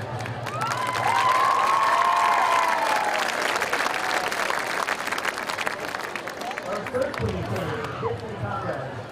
Tiffany is and is the sibling of her older brother, Chris. In her free time, she gets her hands on anything art related, mostly drawing and painting. She has competed in many different competitions over the years since she was little. In middle school, she entered the Peach Poster Contest and won in 7th and 8th grade for her middle school, Burlington, Iowa, and on to the national level. At high school level, she has managed to become a national finalist in several more competitions. You can also find her on the farm during harvest season along with her brother driving a tractor or just hanging out with her family. She is also very competitive. Tiffany will be going into her second year of cross country and in her fourth year of soccer in the spring. She has been part of several clubs, including Leo Club, Green Factor, Math Club, NHS, and Varsity Club. Tiffany will continue her education at either Kirkwood or attend the Physical Therapist Assistance Program or Indian Hills PTA program to play soccer. Tiffany is being escorted by her father, Thomas Conrad.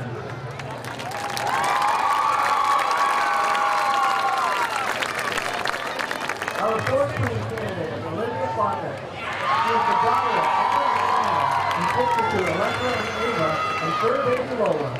She has been a warm soul her whole life, building lasting relationships and showing deep compassion to all who know her. She has many attributes that color her life, but her love and hunger to serve God is by far her strongest. She has been involved in many activities and clubs throughout her high school career, such as Student Council, SBA, Varsity Club, Junior Class Academy, DECA, NHS, volleyball, track, and softball. She currently works at Fancy Favorites, slinging cake pops and all the sweet things. She may or may not be an overthinker. One day she looked at her parents with the most serious face when asked to order chili donuts, and she said, "Do you think they'll deliver in the rain?" Her love for life and people shines through her character. If you have met her once, you're friends for life. When she isn't volunteering her time, she enjoys reading, watching movies, playing cards, especially count, and spending time with cousins, family, and friends. She will attend SCC next year and play softball next fall. Then eventually continue her education in Iowa, majoring in pharmacy. Tonight she's being escorted by her father, Adam Fawcett.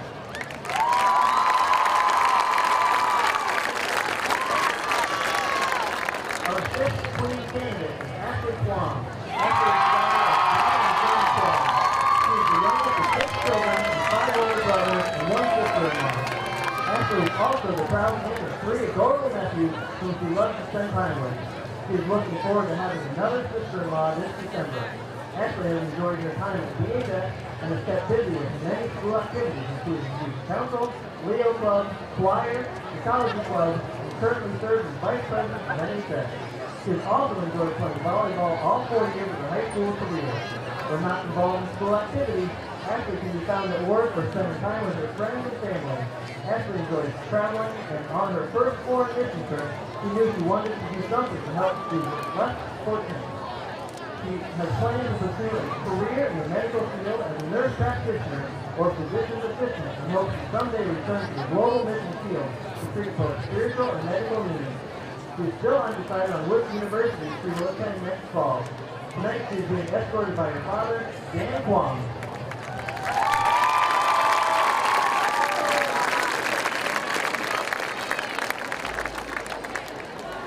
And now, the 2018-2019 homecoming queen is Miss Tiffany Conrad.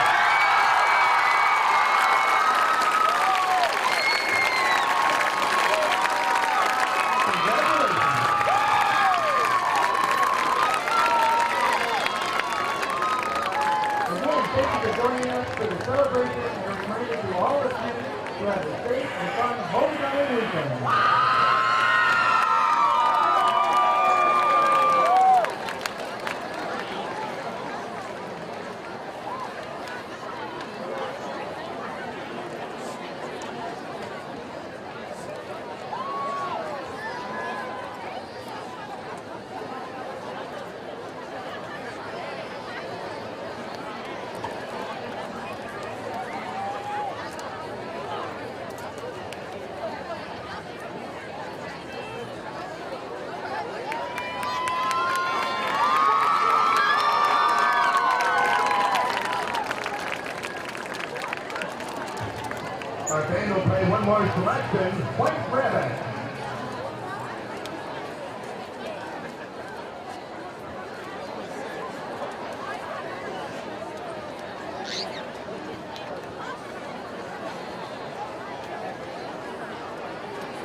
offense, 153 yards.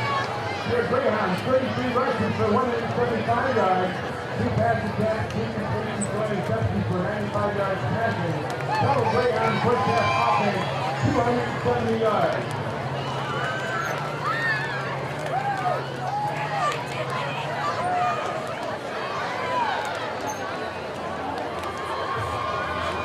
Most high school thanks Katie Luker and Terry for allowing our football fans to use their parking lot. DJ, and you've always known about DJ being athletic. He's got an arm. He can throw the ball. That's not an issue. What he's had to learn is how to read, how to put the ball in the right place, and we've seen kind of the uncorking, we hope, of his passing ability, and that will just be a constant, continual growth pattern.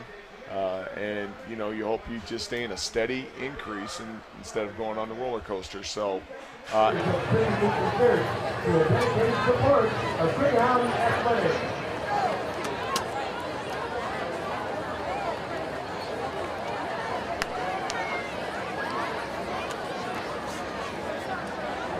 And just a reminder to the Parson and Family Video parking lot, please move into the vehicle and subject to towing.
Fort Madison won these toss to begin the game. Elected to receive.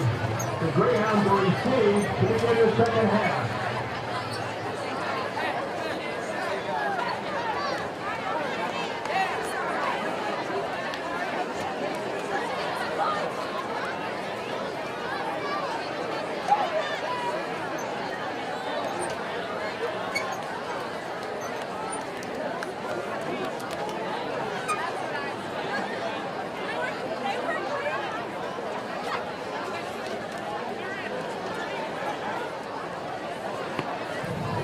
To Notre Dame. Then last week we're shut out by Clear Creek Amana 38-0. So this is the way Fort Madison has played so far through 3.5 weeks. And the thing that got me, Scott, as I watched that Clear Creek Amana film was really how competitive Fort Madison was. I know CCA is a 3A school, but they are one of the upper echelon 3A schools, and I thought they competed very well.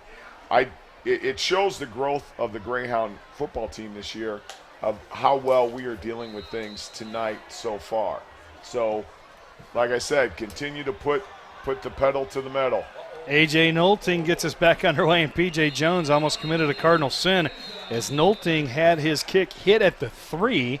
P.J. let it go behind him and made no effort to get it, and what that kick did was actually check up like a nice chip, hit just short of the goal line. If that ball bounces back toward the field of play and Fort Madison gets it, that's a recovered ball for Fort Madison. Instead, luckily for PJ, it rolls into the end zone. All I could think about was the UNI Richmond playoff game a couple years ago where it was kicked into the end zone and the returner just walked off the field. I don't know if I'd want to be P.J. Jones if that would happen. First down and 10 from the Greyhound 20 to start things off here in the third quarter. And again, it's Taven this time right. And he's hit at the line of scrimmage and dropped no gain. So it'll be 2nd and 10. And if you're keeping track, 146 and holding. There you go. Denane Settles, the 5'10", 245-pound junior defensive tackle on stop for the Bloodhounds. I think I'm saying it right. If I'm not, I apologize. Well, the listeners from KBKB might write in and tell you so. I'd be glad to hear it. 2nd and 10 from the 20 because it means we have more than 6, right? Here's Harris again, wanted to go up the middle, tried to cut it outside.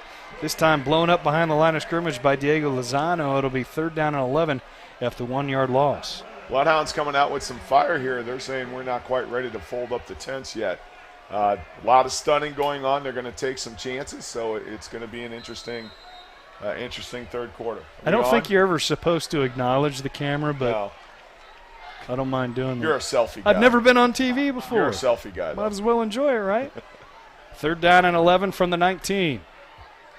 Pugh faked to Thompson, fumbled, and the exchange was just poor on that one. And what a, forgive my vernacular, putrid set of 3 plays right there for the Grounds as they lose 6 on that one. It'll be 4th and 17 at the 13. Did I not mention the fact that we got to come out and this, right yourself, get a punt, get a stop, kind of get all that, we've got this game under control out of the way. So, very interesting. So 4th down and 17 from the Greyhound 13-yard line. And with those losses now, Carlton Martinez-Hale in his own end zone to kick it away. High snap, caught, nice kick. Didn't get it to turn over this time.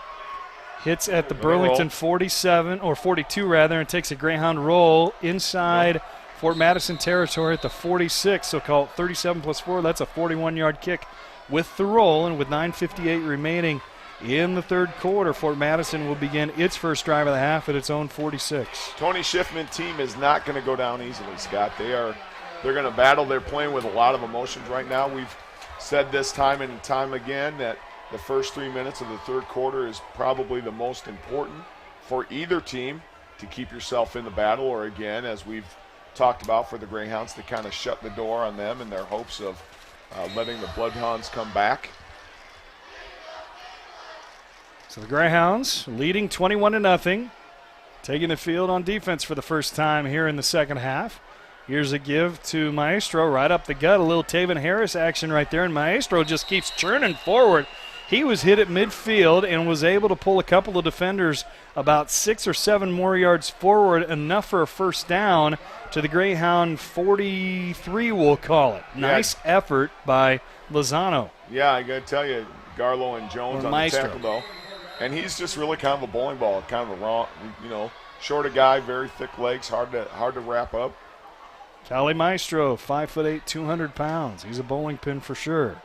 Here's Barker. A little swing pass left side. He's got a man 40, 35, brought down inside the 35 at the 34, and that's Trey Kuntz with the catch. Yeah, I tell you, the Fort Madison kids are playing with a lot of emotion. Reese Wissinger on the tackle there. And every good thing that happens for Fort Madison is just another little stroke of the fire to kind of get things heated up.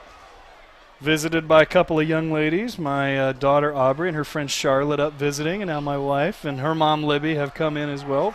2nd down and 1. Here's Maestro again off the left side, and he's brought down this time short of the 30 at the 31.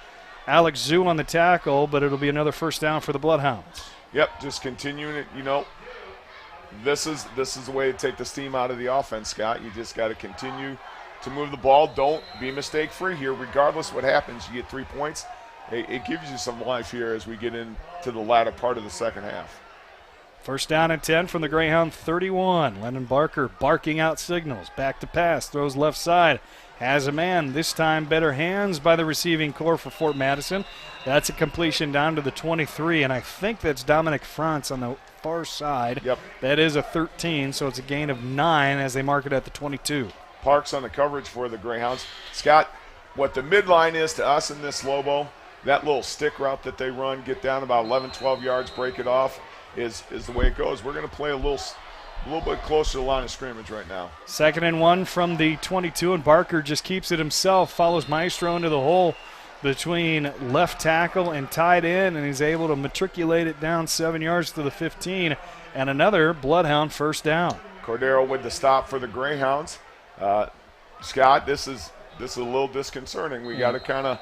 I don't think things could start much worse for Burlington or much better for the Bloodhounds. Three bad offensive plays and now a good drive for Fort Madison's offense. Here's a swing pass to the right side. Barker's got a man once again. That's Parker Denning, and Denning only able to get down about 2 yards down to the 13. Nice job by Jones and Carlson on the stop there. Probably could have broke outside, but PJ had a nice job of having outside contained so that Charlie could come in, finish the job. I'd be okay with a field goal here. 3 points would be okay with me.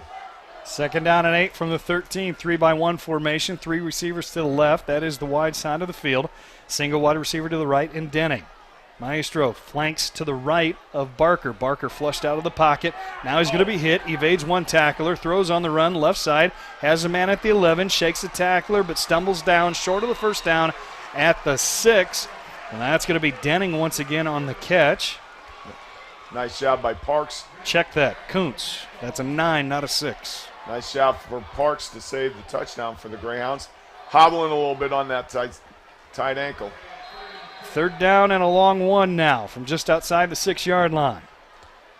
Thinking Maestro on a lead here. Fort Madison threatening.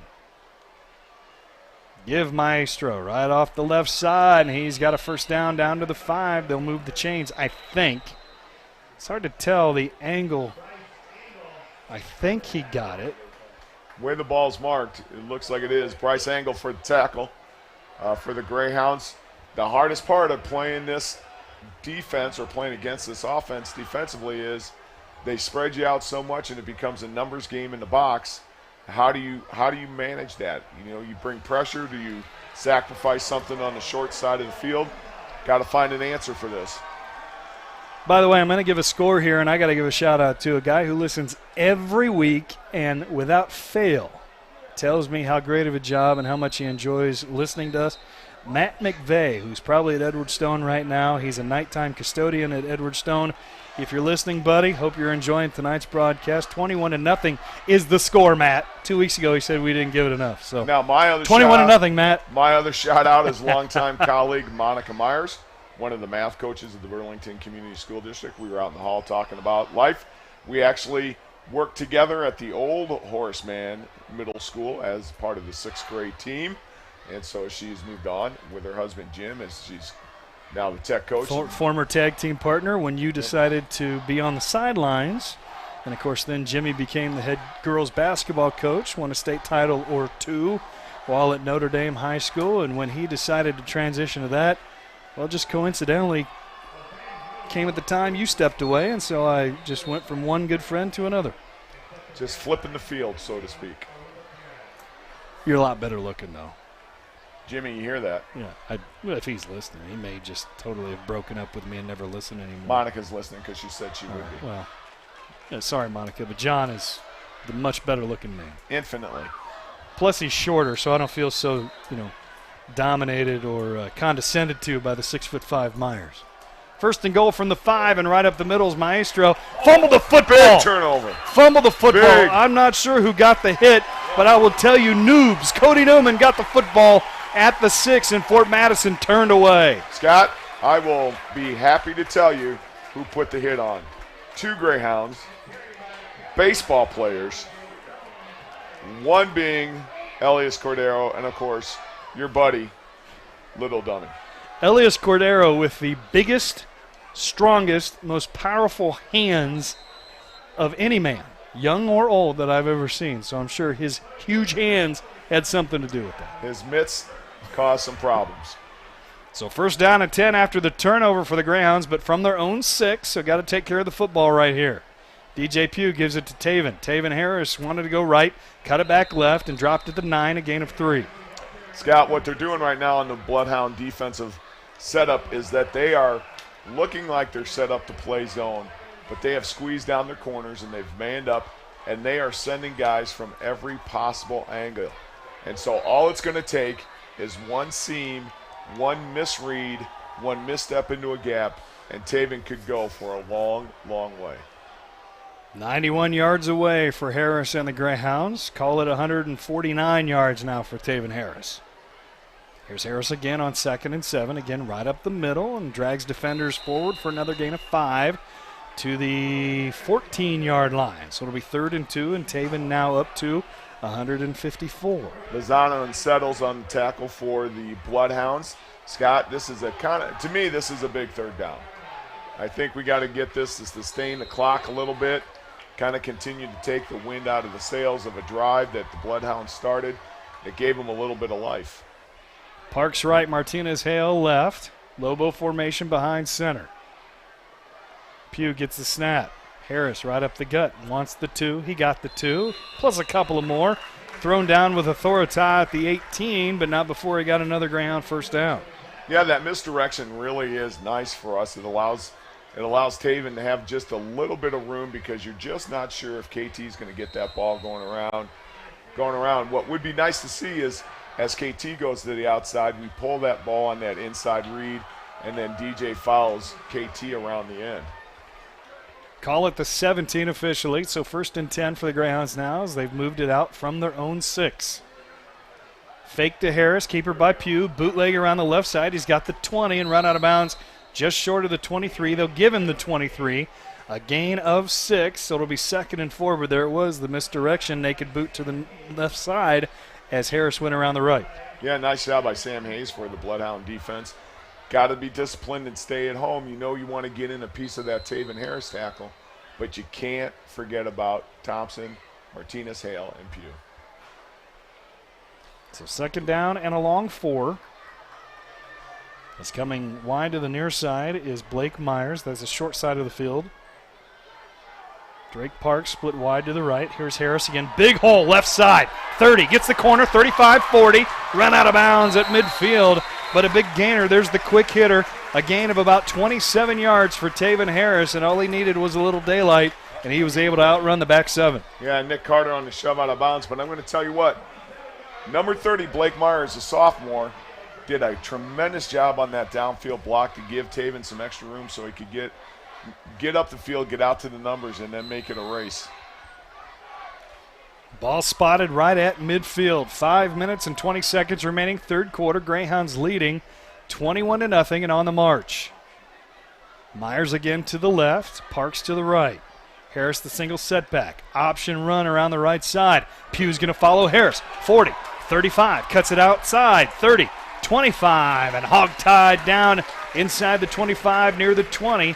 At about the 23, another big pickup this time, 27 yards for the Greyhound signal caller. Yeah, Nick Carter on the push out of bounds for that. We've got a cramp, our first cramp of the night on the Greyhound side. Trying to see who it is who's laying down right now. Looks to be Drake Parks. It looks like Noobs is stretching him out. Well, you know, that's part of the other things. And I don't know that I'd want Noobs' full body weight leaning on any part of my body. I'd find a lighter guy. I mean, no disrespect, but Noobs loves his weight and wears it well. And there is a potential of maybe snapping something off if there's just a little extra, just a little on that. So Cody Newman, I love you, buddy. Newman goes. Let's see, where's he at? 280. 280. And that's 6 foot 280. And that I'm going to say that's a concave mirror kind of estimation. And believe it, I'll tell you a little story about baseball season coming up after this play. 1st and 10 from the Bloodhound 23. Pugh going to hand it off tackle left side. Harris, he's got running room. Tackled by the umpire. He had 6. The umpire was in his way. Harris ran into him, and he's dropped at the 12, or else he'd have had another 6 points on the scoreboard. Yeah. Kuntz needs to thank the umpire for slowing him up just a little bit before he's able to make the tackle. Just a bend back. It's nice to see that new wrinkle in the offense. We've been going inside zone stretch, and now we're going with a comeback counter zone. That's kind of nice to see. Taven's so patient in the backfield. Be able to see that. Sticks his foot in the ground so well, guys. So 1st down and 10. Greyhounds can get a 1st down without scoring a touchdown from the Bloodhound 12. Fake to Harris, give to KT on the counter, and again, Whoever's reading that is reading whatever key very well, because KT's not had any running room despite the misdirection. That time it was Diego Lozano who drops KT back at the 15. You got to give credit to the Bloodhound defense for saying you've got to stay at home. We know Taven's going to get his yard, but no one else better be able to do it. Scott, I'm just saying we're probably in a good position to throw the ball up into the corner of the end zone somewhere. Maybe come across around the backside. You got Reese Wissinger on the left side of the formation, goes 6'3", 175. Why not give him a back shoulder and high point it? Second down and 13 from the 15. Here's Harris off the left side, and Taven Harris just churning forward down to the 8. Hit at the 12, but fell forward for another 4, maybe even 5, depending on the spot. Either way, it'll be third down and either 2 or 3. He runs hungry. He runs like I hate to bring up one of our favorite running backs, Walter Payton, but there is just that extra little leg churn. David Johnson, when he was in high school, I remember he ran the same way. Yeah. You even said that last week, that he ran angry. He ran hungry. Yeah, just so fun to see. Third down and 5.5. Not saying he's going to be David Johnson, but you can see traits. Here's Harris. Wanted to go right, cut it back left, ran right into the arms of a couple of white shirts. And bringing him down on the play is the leading tackler, or I should say, Danon Settles. I thought it was 53, no, Lozano not 57. was there. Lozano was there, too. Well, so was Settles. Yeah, Settles there on the tackle. This is, again, be nice to add some points, maybe get Dangler out here on the field. Good. Brock Dangler's going to come in and Number evidently 5 in the state. Tied for 25th with one field goal. He's 5th on the he list. He can move way up in the standings right now. Yeah. So it'll be a 25-yard attempt from the left hash. Ross with the snap. Wissinger to hold. Snap good. Hold good. Kick is long enough and splits the uprights. Good. 2:35 remaining in quarter number 3. It's now Burlington 24, Fort Madison nothing. Back in 1 minute on KBUR and KBKB.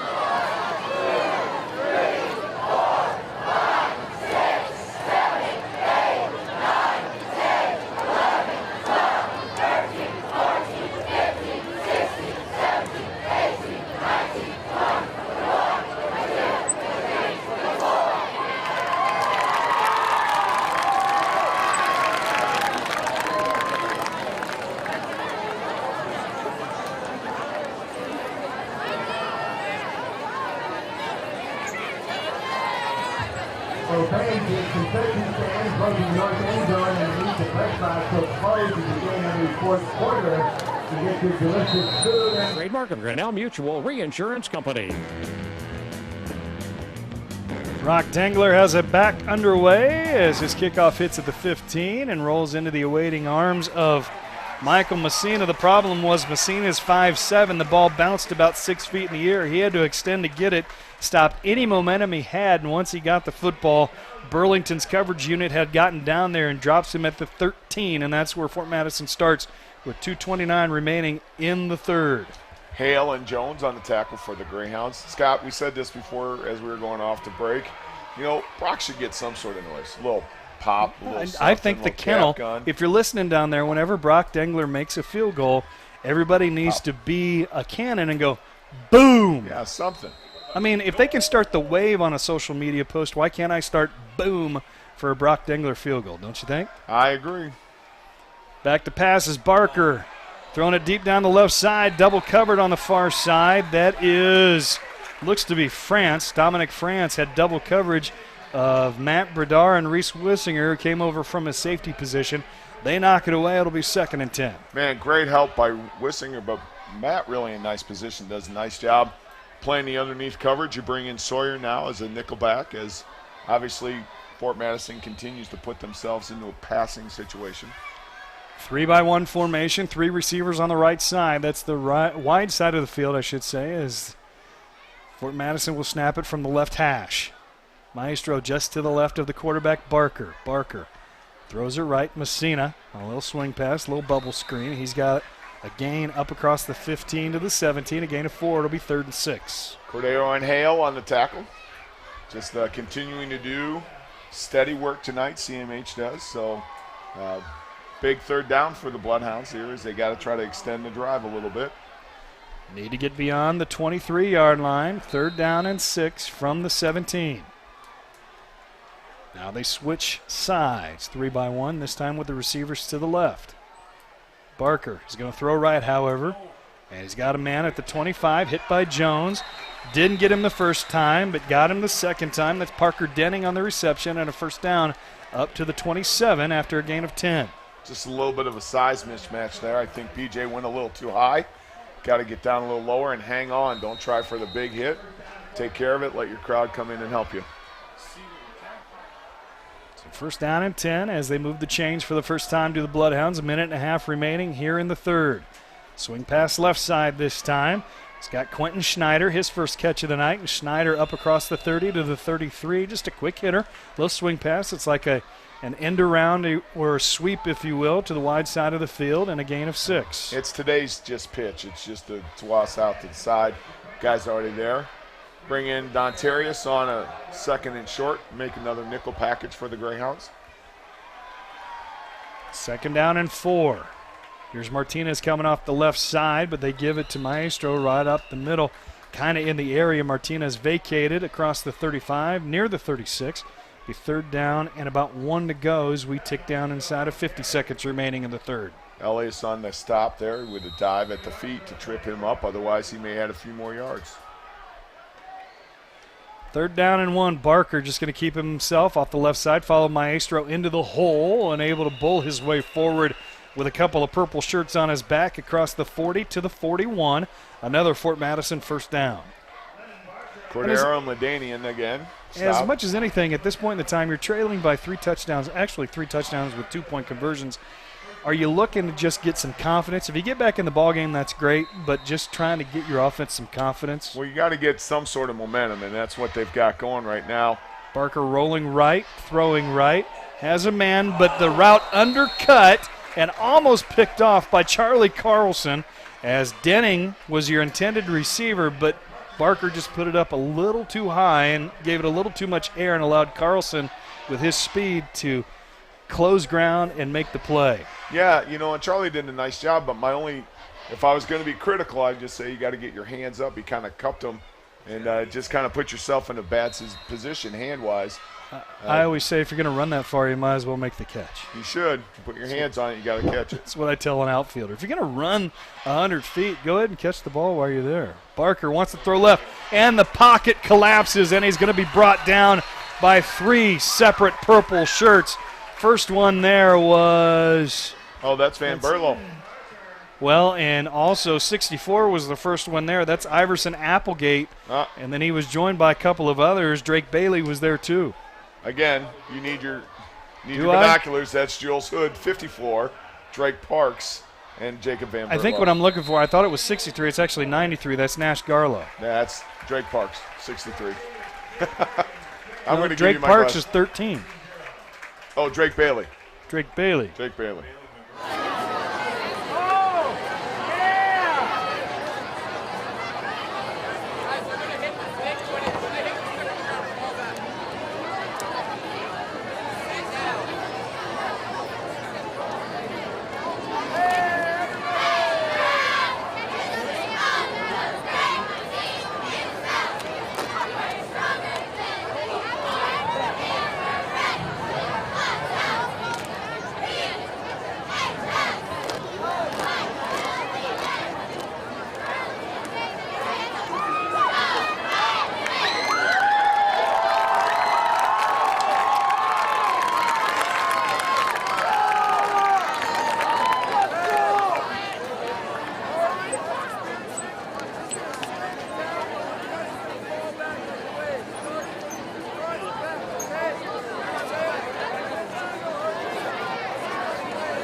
sideline penalty.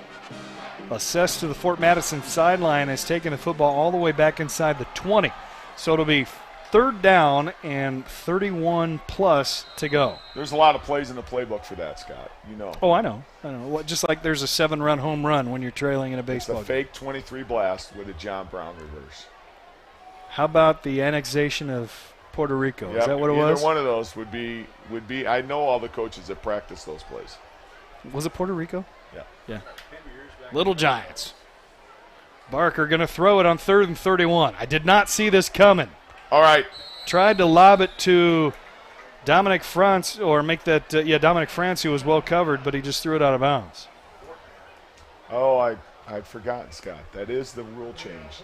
Our last 2 years with LT. That was an intentional grounding. Yes. I was getting excited because I saw Landon throw the ball over. I was like, oh, here we go. We get a few extra yards, but no. So Lennon Barker would drop back to his own 12-ish to punt it away on 4th and 31. And Noobs almost got in there. Cody Newman almost got a block. P.J. Jones calls for a fair catch and then has to lunge forward to make the catch at his own 48. That's where the Grounds will start this drive with 11:47 remaining in the ballgame. Another special teams thing that people don't always think about or notice during a game is the fact that when Fort Madison is punted, we've caught the ball in the air. Whether we move the ball 1 yard or not, we stop that extra yardage that comes free on a kick that hits the ground. So great job, special teams of the Greyhounds. So 1st down and 10. Ball actually marked just short of the 49, so I'll call it the 49-yard line. Here's Taven Harris. Wanted to go up the middle. Now pops it to the right side. Turns the corner. Cuts back. 45-40. He's got 11 yards down to the Bloodhound 40. And that was all Taven Harris just sniffing out where the daylight was. Caton Poe kind of got in the way. I'm not sure he was there like to get the tackle, but I think Taven was moving around so much. Poe just kind of said, oh, here you are. I better put my hands on you. Man, Taven really starts working his way into that elite runner in Greyhound history. Being able to make guys miss, being able to run over guys, great hands, great blocker. In my time here, he's starting to move up into that upper echelon of backs. Josh Osborne, who went on to become one of the highest rushing yardage totals in Central College history. Here's Harris again right up the middle. Garrett Grimshaw would be another as Taven Harris gets to the 38-yard line, a gain of 2. Host of guys there. We had Caleb Wood on the stop along with, here he is, Keaton Poe again. So, Scott, here's the thing. Take all the time you want in your huddle now. Just eat up every clock, snap it at 1, really speed this game up. And then maybe towards the end of the game, get your other guys in for some good quality reps. 2nd down and 8 from the Bloodhound 38. 10.5 minutes remaining. Greyhounds 24, Fort Madison nothing. Pugh turns, gives it to Harris. Harris to the 35, just pushing his way forward as he followed KT Thompson and a couple of other Greyhound blockers to the 33, gain of 5. It'll be 3rd down and 3. Danny Scott entering in to the Greyhound offensive line lineup as the guard, replacing Jules Hood, senior. Going out and some fire, did a nice job there. Just trying to look for some new numbers. Again, DJ doing a nice job with the play clock right in front of him in the right-hand side of the end zone. Probably won't snap that ball again until it's down to the 2 or 3. Play clock at 10, game clock at 9:48. Harris, left side, daylight, 30, 25. Runs out of one tackler inside the 20, down to about the 18-yard line.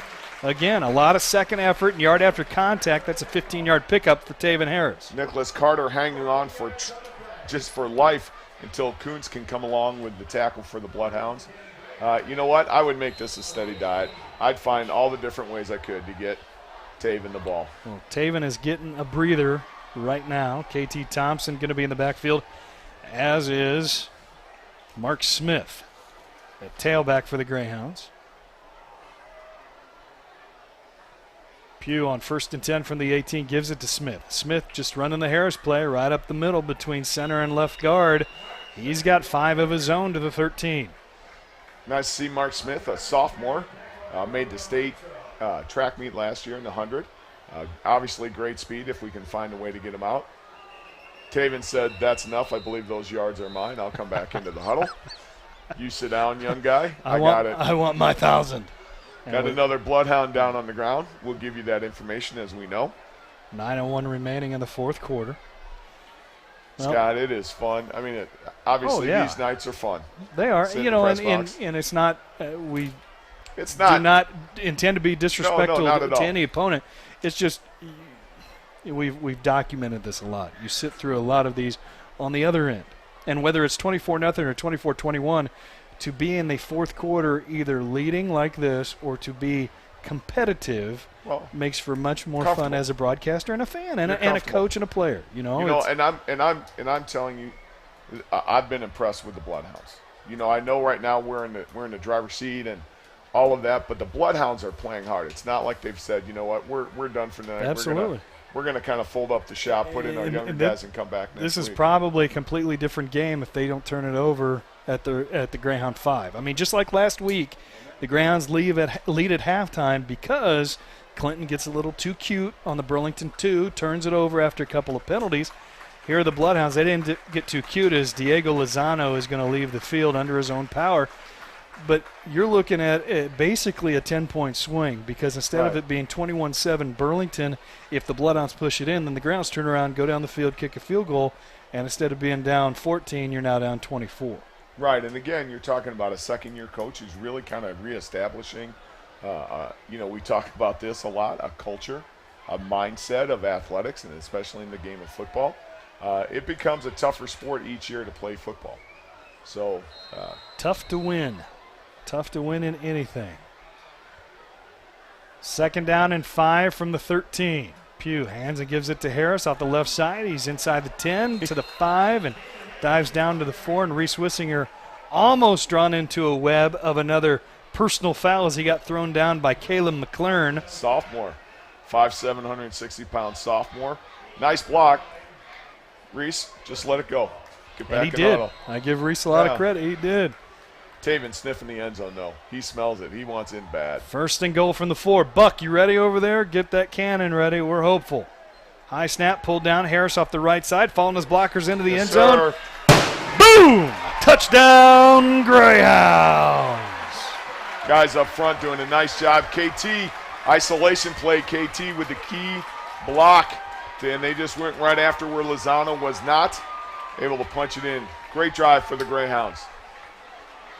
51-yard drive, resulting in a Taven Harris 4-yard touchdown run to make it 30-0. Brock Dengler to try his 4th extra point of the night, his 5th converted kick. This one is low but straight. So with 8:33 remaining in the 4th, it's now Burlington 31, Fort Madison nothing. Back in 1 minute on KBUR and KBKB. Tomorrow would mean something a little different to everyone. To some, it feels like it's a season away. To others, it's the next whistle to get back in.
Back underway as Brock Dengler kicks it away to Jace Berger, who returns it 10 yards to the Fort Madison 34. So now the Bloodhounds trailing by 31 have it at their own 34-yard line with 8:27 remaining in the ballgame. Well, here you go. You're going to start seeing some change in numbers.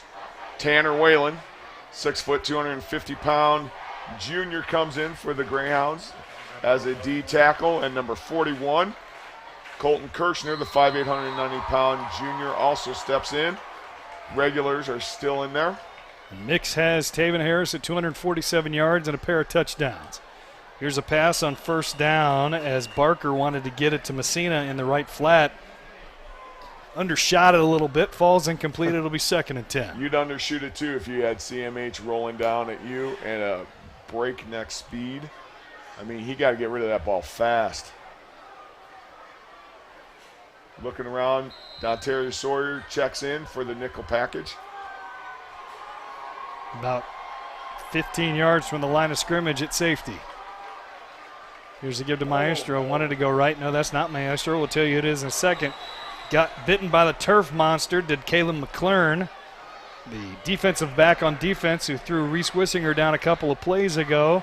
Takes that one out to the 48-yard line, a pickup of 14 yards as the entire left side just caved in for the offense for Fort Madison. A ton of running room that side. Well, just another read option. PJ fell asleep a little bit. The wide receiver down here in the corner here, number 13, Dominic France, just kind of dragging his feet, and PJ kind of taking his mind off the play. Got to be awake the entire time. He was barking at France before that play. So play the game, son. Play the game. Barker flushed, thrown down. Carlton Martinez-Hale for the first time tonight finally gets to the quarterback. And they're going to say forward progress was stopped at the 35, a loss of 13 yards. You know, I know these guys like each other, and I know they don't really, they don't care who gets press and all those kinds of things. But I think Carlton said, you know what, Taven? I got some skill too. Oh, they care. They care. Wait, when I was in high school, I quote-unquote didn't care if my performance got in the paper, but I cared. I cared. 2nd down and 23 from the Bloodhound 35. Again, Martinez-Hale putting pressure, but complete to McLaren on the inside screen. And McLaren again slipped down at the 45-yard line. The Turf Monsters made 2 tackles on Caleb McLaren, but a nice pickup on 2nd and long. Cut it in half or thereabouts. It'll be 3rd down and a long 12. And now another Bloodhound down on the play, and that's Caleb Wood down at the Greyhound 45. Caleb Wood, the son of our own Lisa Wood and brother Sarah Wood, teachers here in the district. So we hope it's nothing serious. My concern was he grabbed at his left knee as soon as he landed on the ground. And, of course, while this field turf is more forgiving, it's not that forgiving. You stick your toe down hard enough, it can stop a lot of momentum. And, we just hope it's just maybe a kick shin or a cramp. He gets himself up. A little bit of history at work right here as Burlington, this would be, if the score would hold, something to aim for the Burlington defense, the 19th shutout in the history for the Greyhounds in this series. Again, the Greyhounds lead handily, 39-16 with 3 ties thrown in, but a series, and John, I have to ask, whether it's Fort Madison or otherwise, seeing Keokuk and Fort Madison back on the schedule, as a coach, how would you feel about these rivalries being renewed? Well, when I came to town 30 years ago, I thought, why not play Keokuk, Fort Madison? I'd even run up the road to Minneapolis, but definitely go up to Muscatine and then trot out to Mount Pleasant. Those are natural, close rivalries that bring in, you talk about how to make money for your district, we'll be up front. It costs to have all this stuff done. Good to see Caleb up and hobbling a little bit, but he's off on his own. Favoring his left leg, whether it's an ankle or a knee, it looks to be a lower leg injury of some sort. But these are the same kids who face each other from 3rd grade and minors, all-stars, and all the other traveling things.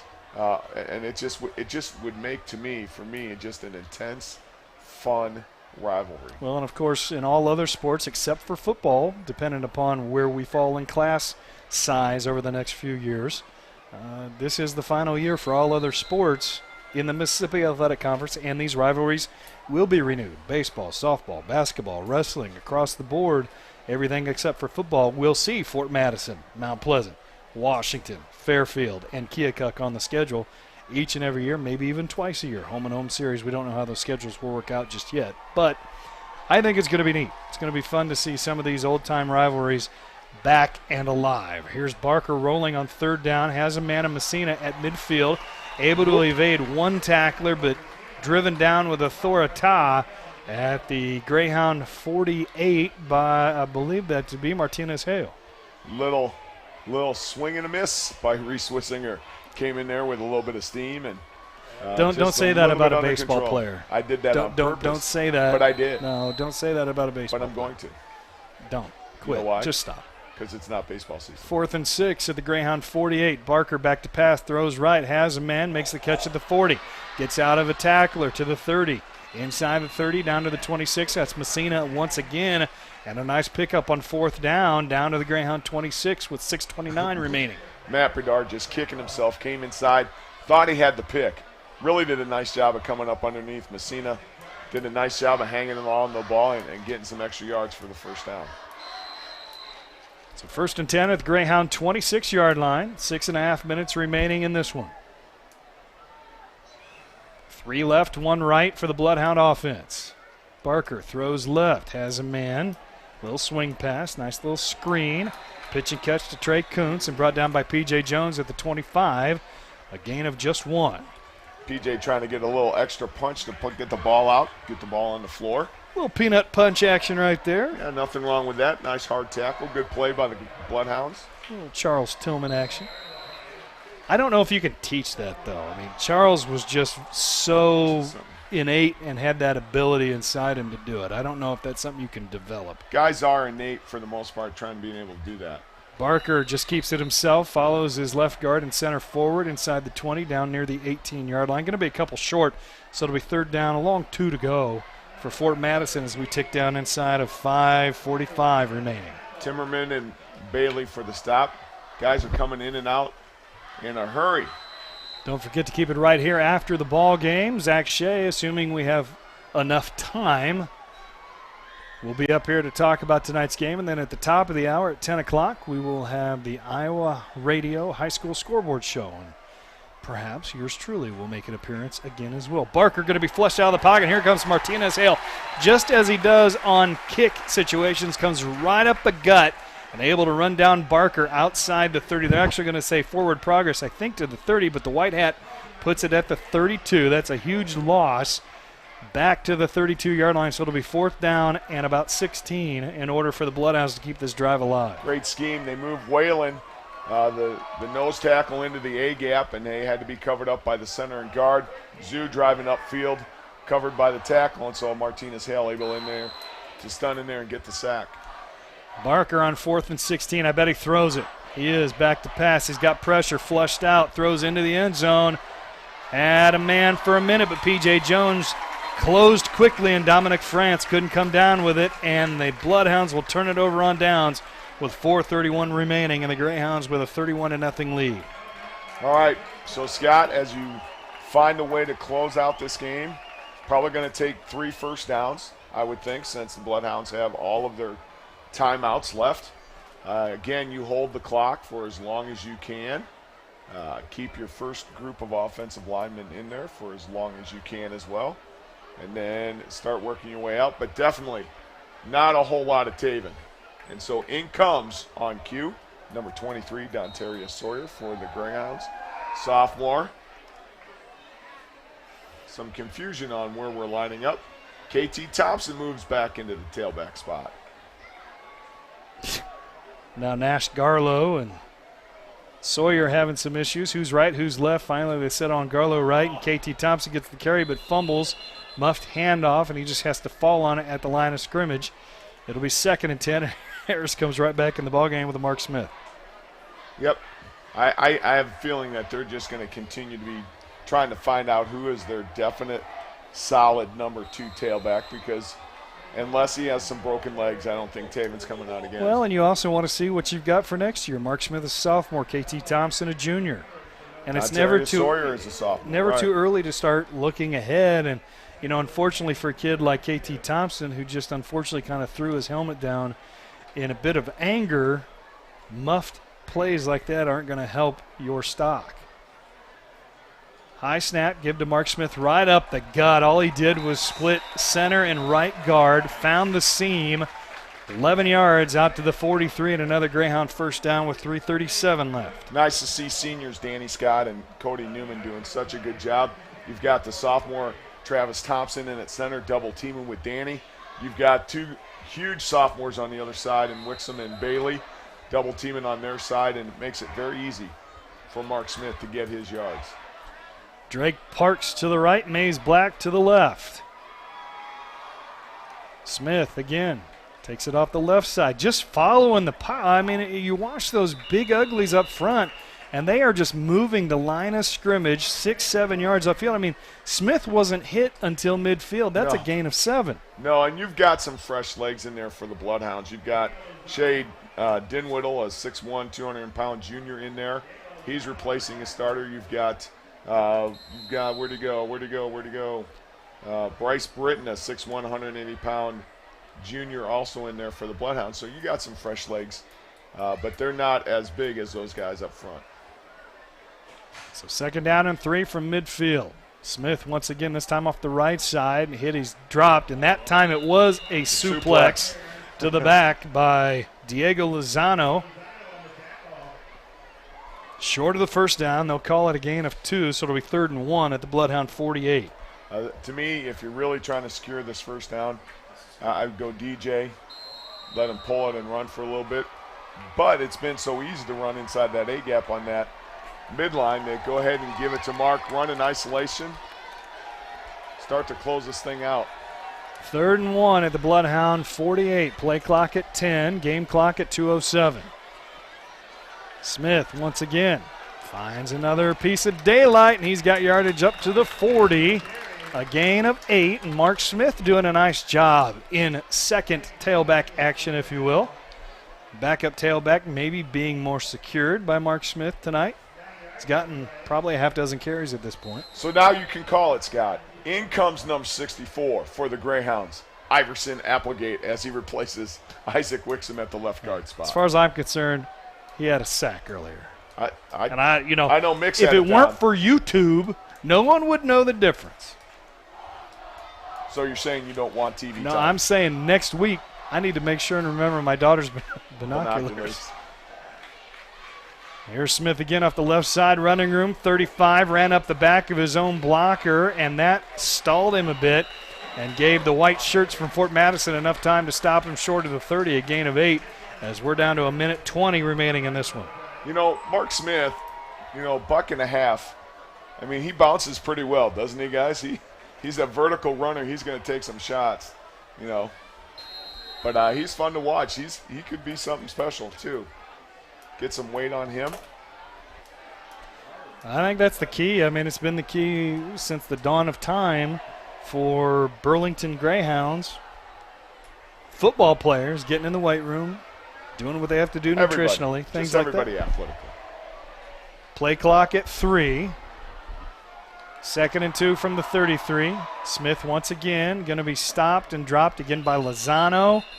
And I think that's 9. Now Smith's going to throw a shove. Probably should have drawn a flag, but the officials have put their flags away for the night. That's Trey Kuntz helping out on the tackle as we're at 29 seconds and counting. And if the officials do this right, the Greyhounds won't have to run another play. And they are. Ready for play signal now as the play clock will begin at the game clock of 16, and the Greyhounds don't have to snap it again, but they're going to the line of scrimmage. Maybe just a victory formation. Who knows? 5 seconds. Last play of the game coming up. Give to Smith. Daylight left side. Wanted to take it to the house, you could tell, but he's brought down after a gain of 4 at the 29, and that's how this one will end. A dominant victory from start to finish for the Burlington Greyhounds as they pitch the 19th shutout in this series' history dating back to 1908. The Greyhounds sparked by 240-plus yards by Taven Harris and a pair of touchdowns. Knock down and knock out the Fort Madison Bloodhounds by the score of 31-0 tonight. We'll step away for 2 minutes, and we'll come back and start the post-game show. Zach Shea will make his way up. It's only 9:20. He's got plenty of time to come up and give us his thoughts, and we'll get you to the Iowa High School Scoreboard Show at 10 o'clock with time to spare. Once again, your final score, Burlington 31, Fort Madison nothing. Back in 2 minutes on KBUR and KBKB.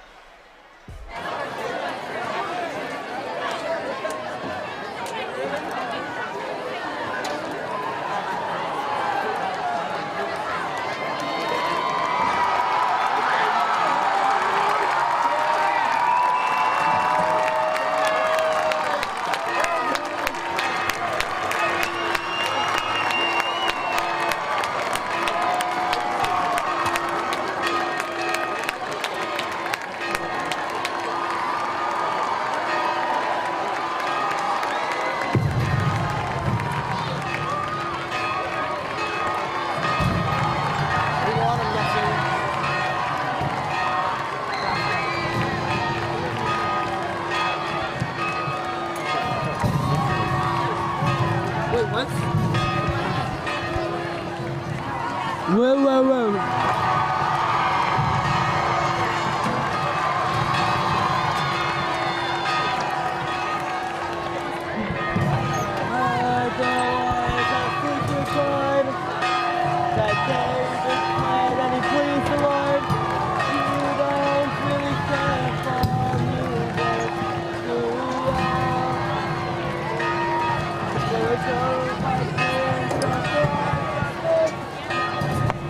The minor fall, the major lift, the baffled king composes in hallelujah.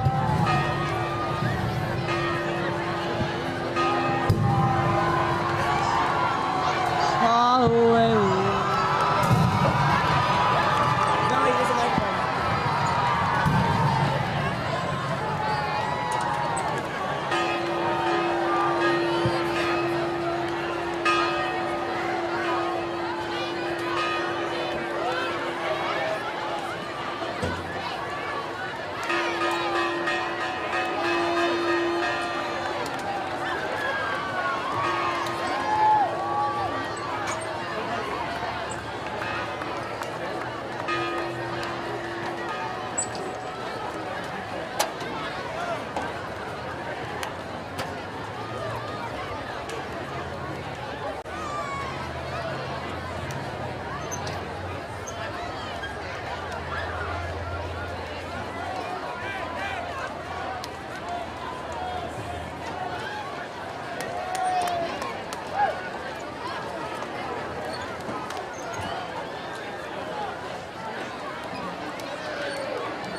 Here are the statistics of the game for Fort Madison, 25. So I just really, I'm impressed with the way he runs and the quality young man. That's why he gets named Homecoming King.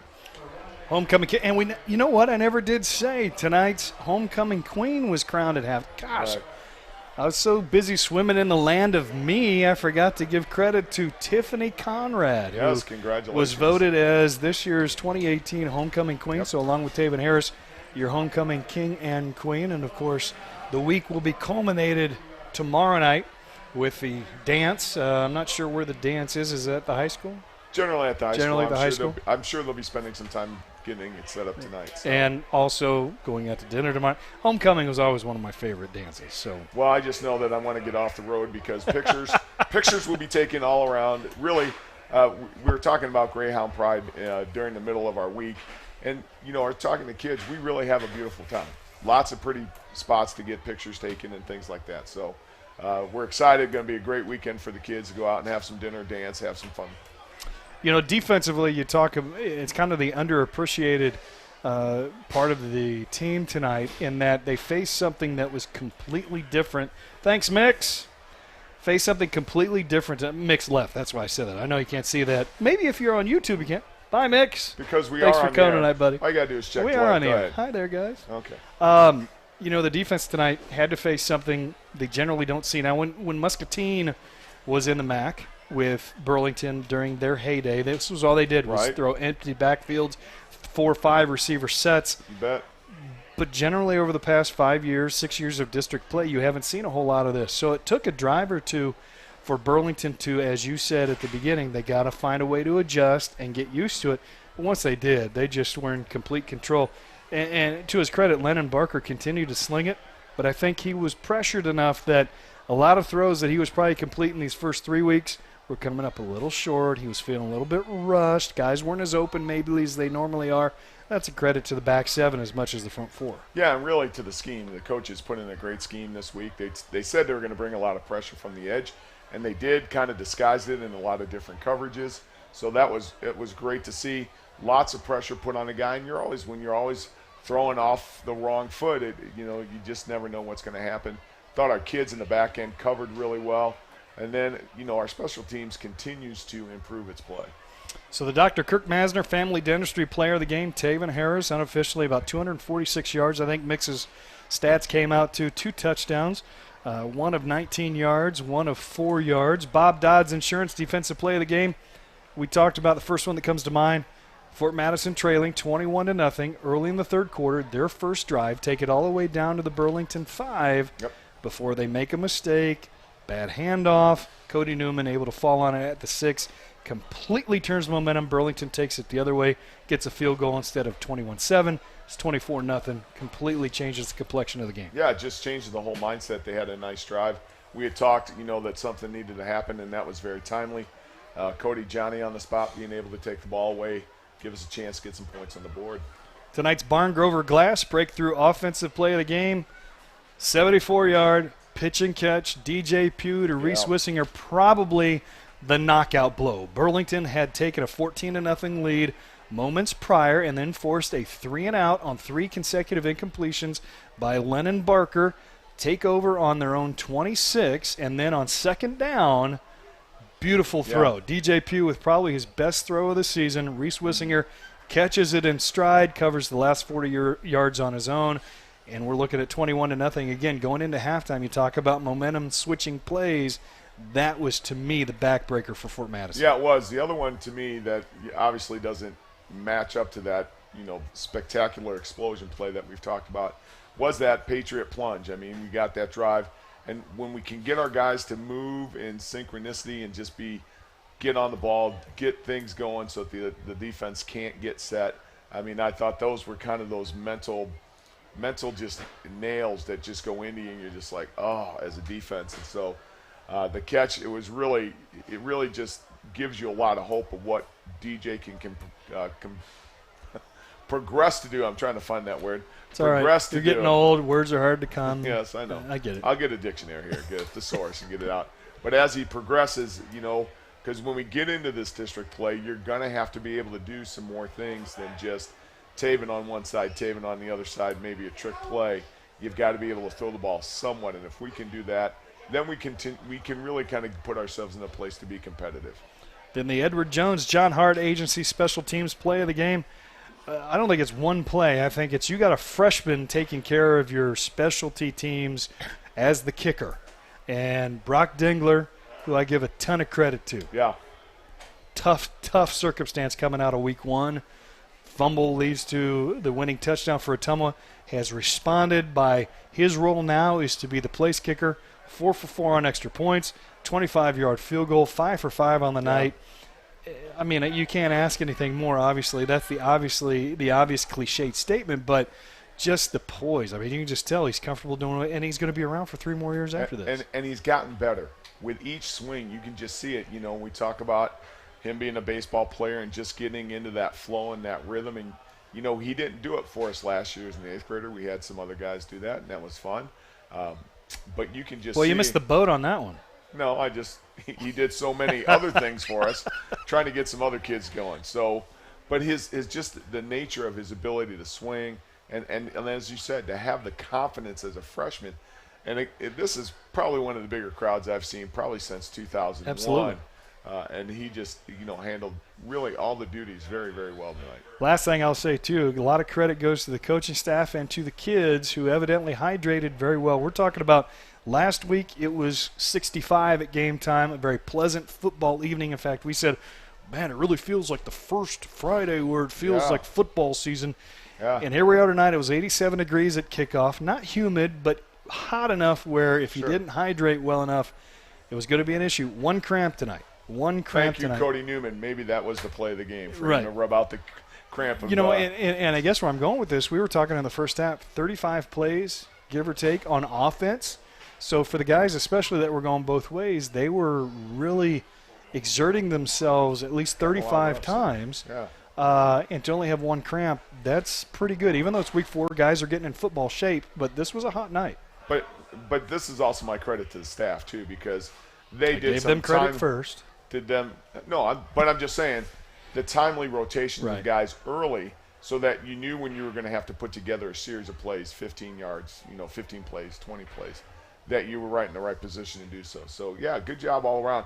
And especially in a week like this when it's homecoming. We got so many things going on.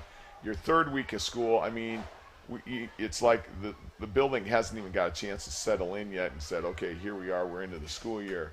I mean, it's just been coming at the kids full speed, and they did a nice job. First full week of school. Yeah. I mean, I was like, God, this week is so long. I can't believe. Oh, we got to go we a have fifth some day sort of this professional development day. We got to go a fifth day this week. Oh my goodness, I'm so tired. That's probably why I was asleep by 9:30 last night. I never go to bed that early, but I was zonked. So I am a night owl. I usually stay up pretty late, get up pretty early. But well, we're going to step away for a minute or two and give Zach Shea hopefully a chance to get up here. I told him if it's not a quarter till, get his Tookus on up here, and I'm sure he'll be up. Always easy to talk about a win. So in the meantime, we'll step away, take care of some bills, and let Jerry play some commercials for you. 31-0, your final score. Burlington beats Fort Madison as the postgame show rolls on KBUR and KBKB.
Going on at home, we would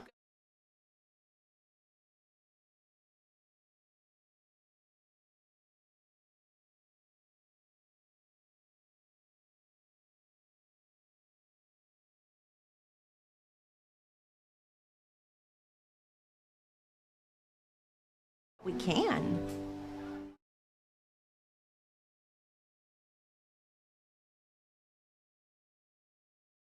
Senior Family Field, and I guess I wouldn't hold it against him if Zach Shea's down there enjoying this with his friends and his team, and maybe even talking to Matt Levins, but we'll give it another 5 minutes or so. And if he doesn't show up, I'm putting my foot down and just packing up and going, Bob. I would do that because you got to get the equipment back by 10:30, right?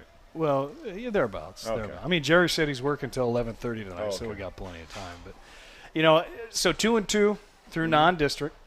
I think to a man, probably they would say this is not where they want it to be, but it is where they are. And so they start next week, district play. And the way it's set up this year is, so there are 8 districts in the state of Iowa in Class 4A. District champions and those teams that tie for district championships automatically qualify for the playoffs. So it's anywhere from 8 to, I suppose, 16 teams in a 16-team field. But let's say, for argument's sake, 8 teams qualify, and then it comes down to 8 wild cards based upon the following criteria. And I know you've wanted to talk about this for several weeks.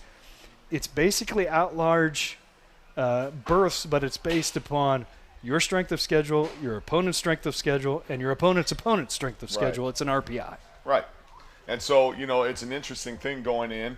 So everybody's got to kind of watch everybody score throughout the week. The one thing I'm very excited about is that it's not the 13.5-point differential that used to be in there. So maybe you don't see scores coming through this year that are 75 or 63-5, you know, 63-6 or whatever. So, you know, that point differential, I think, gives your programs that aren't as strong a chance to play some kids, to be competitive. And now as you look at where you are across the state in seeding, cannot knock you out if you've got 2 losses like Burlington has. I mean, we have to do well. But if we go 6-3, if we finish, obviously we go 7-2, we got a really, really good shot to go in there. We go 6-3, you start doing by some of the numbers. And then 5-4, it all becomes mathematical. So, and of course, at 7-2, that would mean you go 5-0 in the district, which means you're going to win your district. Right. And Coach Shea, I can see, is on his way up. I think he got kind of hogtied by his family, which I will allow. But 4-1 or 5-0 probably is going to get you in. Although at 2-2, if you go 4-1, you're only 6-3, and it's overall record. It's not just your district record as it's been in years past. Right. 2-2 is going to hurt. That's the facts.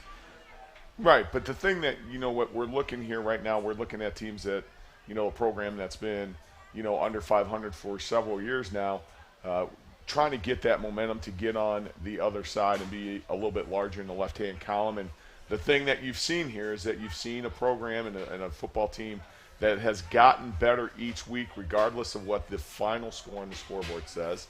And so what needs to happen is, one, you've got to stay healthy. We've got to get guys back like Mason Ford. He's got to get back in uniform, and you got to get healthy. You got to stay clean in terms of your presentation, in terms of your execution of your offense and defense and your special teams. And you've got to stay within what you do well while you expand off of that. So again, we've talked about, while it's been fun to see Taven to do his thing. We've got to find some other guys within the offense who can give Taven some breaks, and whether that be DJ, and he's had a very good night tonight. The passing game's got to come along, so those things have got to happen as well. Well, we are joined by Zach Shea, and I'm giving you credit, whether it's true or not, that you got hog-tied by your family, and that's what it was, whether it was your extended Greyhound family or Kayla and the kids. Well, I lost my briefcase, and it has my keys and my phone and our meal money, so I was getting a little concerned. Well, good win. Can we just play the rest of our games at Bracewell this year? I mean, you're 2-0 here, 0-2 away from home. You got to go on the road next week. Let's call Central, see if they'll come down here and play. Well, I mean, it's amazing the turnout that we've had for these last 2 games. Obviously, that energizes your kids, and it's obviously it's a beautiful place, fun place to play, and we love being at home. That's for sure. Taven Harris starts with him, kind of ends with him on offense, and tonight especially. I mean, talk about him as an individual. He doesn't look like he shied away from any of the workload you're putting on him, and he knows he's going to be facing 8-9-man fronts and still popping off almost 250. Yeah, I mean, we're going to run him till the wheels fall off. I mean, that's what we have. I mean, we've improved in some other areas, but he's our go-to guy, and now he's getting hard yards. He's not busting the big runs like he did at Tumwater because, they're loading the box, and it's going to be hard for him to do that. But he's, lowering his pads, getting his pads over his toes, and, getting 8-10 yards a pop. And, obviously that second touchdown where we sustained that drive for 8 to 10 minutes, that was pretty impressive. It makes your defense a whole lot easier to control. Without question. You keep that no-huddle offense, and your defense isn't really getting tired. So that's you're right, Coach, about that. One of the things that we're talking about is really kind of the progression of DJ Pugh as a quarterback. You're taking a kid who is essentially a non-quarterback and telling him because of his athleticism you're going to play quarterback. The throw at the end of the half, I mean, you would think that's got to light him up a little bit in terms of saying, okay, now I'm more than just a guy who can run. I can do some things which will hopefully open you up in the next couple of weeks as you develop the passing game. I mean, as you know, Coach, we're really one-dimensional, and we're trying to get better to become a more two-dimensional team. And Coach Bowman, as our quarterback coach, offensive coordinator, has really mentored DJ, and I think you can see the progression from Tumwater to now. We have some boot stuff in there now to hold that backside in so he can't chase Taven down. That was effective for us tonight, so he's definitely improving. The turning point, there were 2 turning points for me. One came at the end of the first half. The second one came moments into the second half. First one was obviously the pass from DJ to Reese. I mean, that was a backbreaker in and of itself. I mean, to go in, you think as Fort Madison, you're probably going to go in 14-0, but then you go incomplete, give it back to you, and then 2 plays later you hit the big one to go in 21-0. But then they come out. You could not have had a worse start to the second half with 3, and I use the term putrid offensive plays. You lost 7 yards. You kick it, and then they move it down to your 5, and then they make the mistake, and you're able to take it down and get the field goal to make it 24. That's a 10-point swing right there. How much you got to give some credit to the defense for kind of bowing up right there and forcing the issue. Yeah, you may not have created the turnover. It was a muffed handoff, but there was enough pressure all night long. There was enough having to make their offense maybe play quicker than they wanted to that play happens. I mean, you hit it on the head. We came out flat, for whatever reason, the long halftime. I don't know. We were flat, and we couldn't get energized, and they were doing what they want. So we really went to a goal line defense. We put 4, basically a split 6. Yep. We brought pressure off the edge. You saw that we blew them off the line. The snap, the mesh got messed up a little bit. They put it on the ground, and then we were able to sustain that drive. And, to Brock Dangler's credit, to get points out of it. Because if you do all that and then you go for it on 4th, which I thought about, then you're kind of disappointed. That was huge. Well, that was the other thing that we're talking about in terms of the big picture of things is the progression of Brock. I mean, here's a kid you're going to have for the next 3 years, not only as a kicker, but now he moves in, he's going to be fighting for that quarterback spot in the next couple of years. And so, man, to see him, it wasn't his fault at a tumble, but to see that has got to be very pleasing for you. Well, you coached him as well, and he's a great kid. He's a smart. He can throw the ball. He can do a lot of things at the quarterback position, and he just kind of fell into being our kicker because we had Cody Newman and some offensive linemen. I'm like, we're going to go for it every Lou time we score. Lou Groza. I still got the square toe shoe if you need it, so I'm not kidding. I got it if you ever need it. Oh, my God. So I said, is there a freshman down there that can kick? And lo and behold, Brock stepped up. So I got one more for you guys. Go ahead. You got to talk about your offensive line. You're starting to, the other thing I would sneak in there is I thought you guys did a great job in terms of your rotation early on, getting guys in so guys could be fresh. We only talked about the one cramp with Drake Parks. So obviously good job there. Good job with Scott and the training staff to keep everybody hydrated. But really, your offensive line has really also made some huge steps in the last couple of weeks. Young guys, except for the right side with Hood and Newman. That to me is you got to give credit to Aaron and those guys and what they're doing up front. I just thought it was amazing. The last drive, we talked about Mark Smith doesn't get touched for the first 4.5 yards. So that's something to be excited about. And as well. You could see the line of scrimmage just being pushed. I mean, and granted, you said they had some new guys in there, some second teamers, but just to see Mark just follow the line as it moved forward was very impressive to watch. We were going to take the victory, Neil, but I wasn't trying to run the score up. We got to get Mark, some reps. Touches, yeah. So that's why we did that at the end, just to, get him some touches. And I mean, you're right. I mean, Travis Thompson, Isaac Wixom, and Tyler Bailey, 3 sophomores starting at the varsity level. They've grown and matured over these past 4 games. So, district play, here we come now, though. Well, matured is a good word. I want to touch on one last thing. There were a couple of opportunities tonight for guys to lose their cool, whether it's because of chirping or whether it's because a little extracurricular after the whistle was blown. Reese was involved in one, I know, on the near side. And to your guys' credit, they learned from last week, and they said, you know what, you're not going to draw us into this web this week. We're going to turn the other cheek. It ain't easy, but that's what we're going to do. No personal fouls tonight. Yeah, ironically, there was one on the other side for a sideline. Well, Scott, I came up with that. I didn't come up with it, but, that Navy quote, I've always, Navy SEAL kind of quote, I told him at the beginning of this game, you're going to have a bunch of adrenaline, and then you're going to have that adrenaline dump.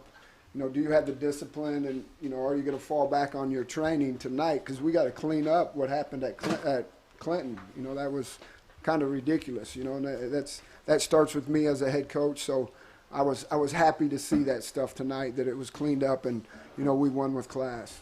Yeah. Well, win with class and win by big margin 2-0 in non-district play here at Bracewell Stadium by the score combined of 62-6. I don't think you can ask much more as you now let yourself celebrate for 24 hours if you're like Hayden Fry or Kirk Ferentz, and then you turn your attention to Old Mississippi Athletic Conference rival Davenport Central. trip up to Brady Street next week. What do you know about the Blue Devils? Have you let yourself look that far ahead yet? I have not. I mean, I know this. They're going to run, the wing tee from old Assumption. Their defensive coordinator was my secondary coach at Augustana, so I know I know what he's going to do, and they're going to be sound on both sides of the ball. And you mix in good athletes, it's going to be a tough game. It's been a tough game. We've played them, every year since I've been here, and it's been close, but they just seem to wear us out in the fourth quarter, and hopefully we can. First time as a district opponent, however, all the others were non-district games, as I recall. Yep, that's correct. The first time you have a chance to really kind of do some damage to each other in terms of postseason opportunities. So, well, District 5 action is right around the corner. Congratulations on the win tonight. Now go home and enjoy your family and the rest of homecoming weekend. Hawkeyes tomorrow night. I know you predicted Iowa last week off the air. You got one for tomorrow against UNI? Hey, baby, it's the Hawkeye State. We're gonna win the state championship again. Let's make it a sweep too, and I'm gonna call a Bears victory on Monday night against Seattle. I'm just gonna make it the clean sweep: Hounds, Hawks, and Bears. There you go. Well, congratulations, Coach. Thanks for coming up. We'll talk to you next week. Thanks, Scott. Thanks, Coach. Head coach Zach Shea of the Burlington Greyhounds. That'll do it for his post-game interview. When we come back, we'll wrap this up in a nice little bow. Put it in a box, wrap it up, and send her home for week 4. Greyhounds 31, Bloodhounds nothing. Back in 1 minute.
Marilyn Miller, Senior Family Field. Bad news from Busch Stadium in St. Louis. Dodgers lead 2-0 in the bottom of the 8th.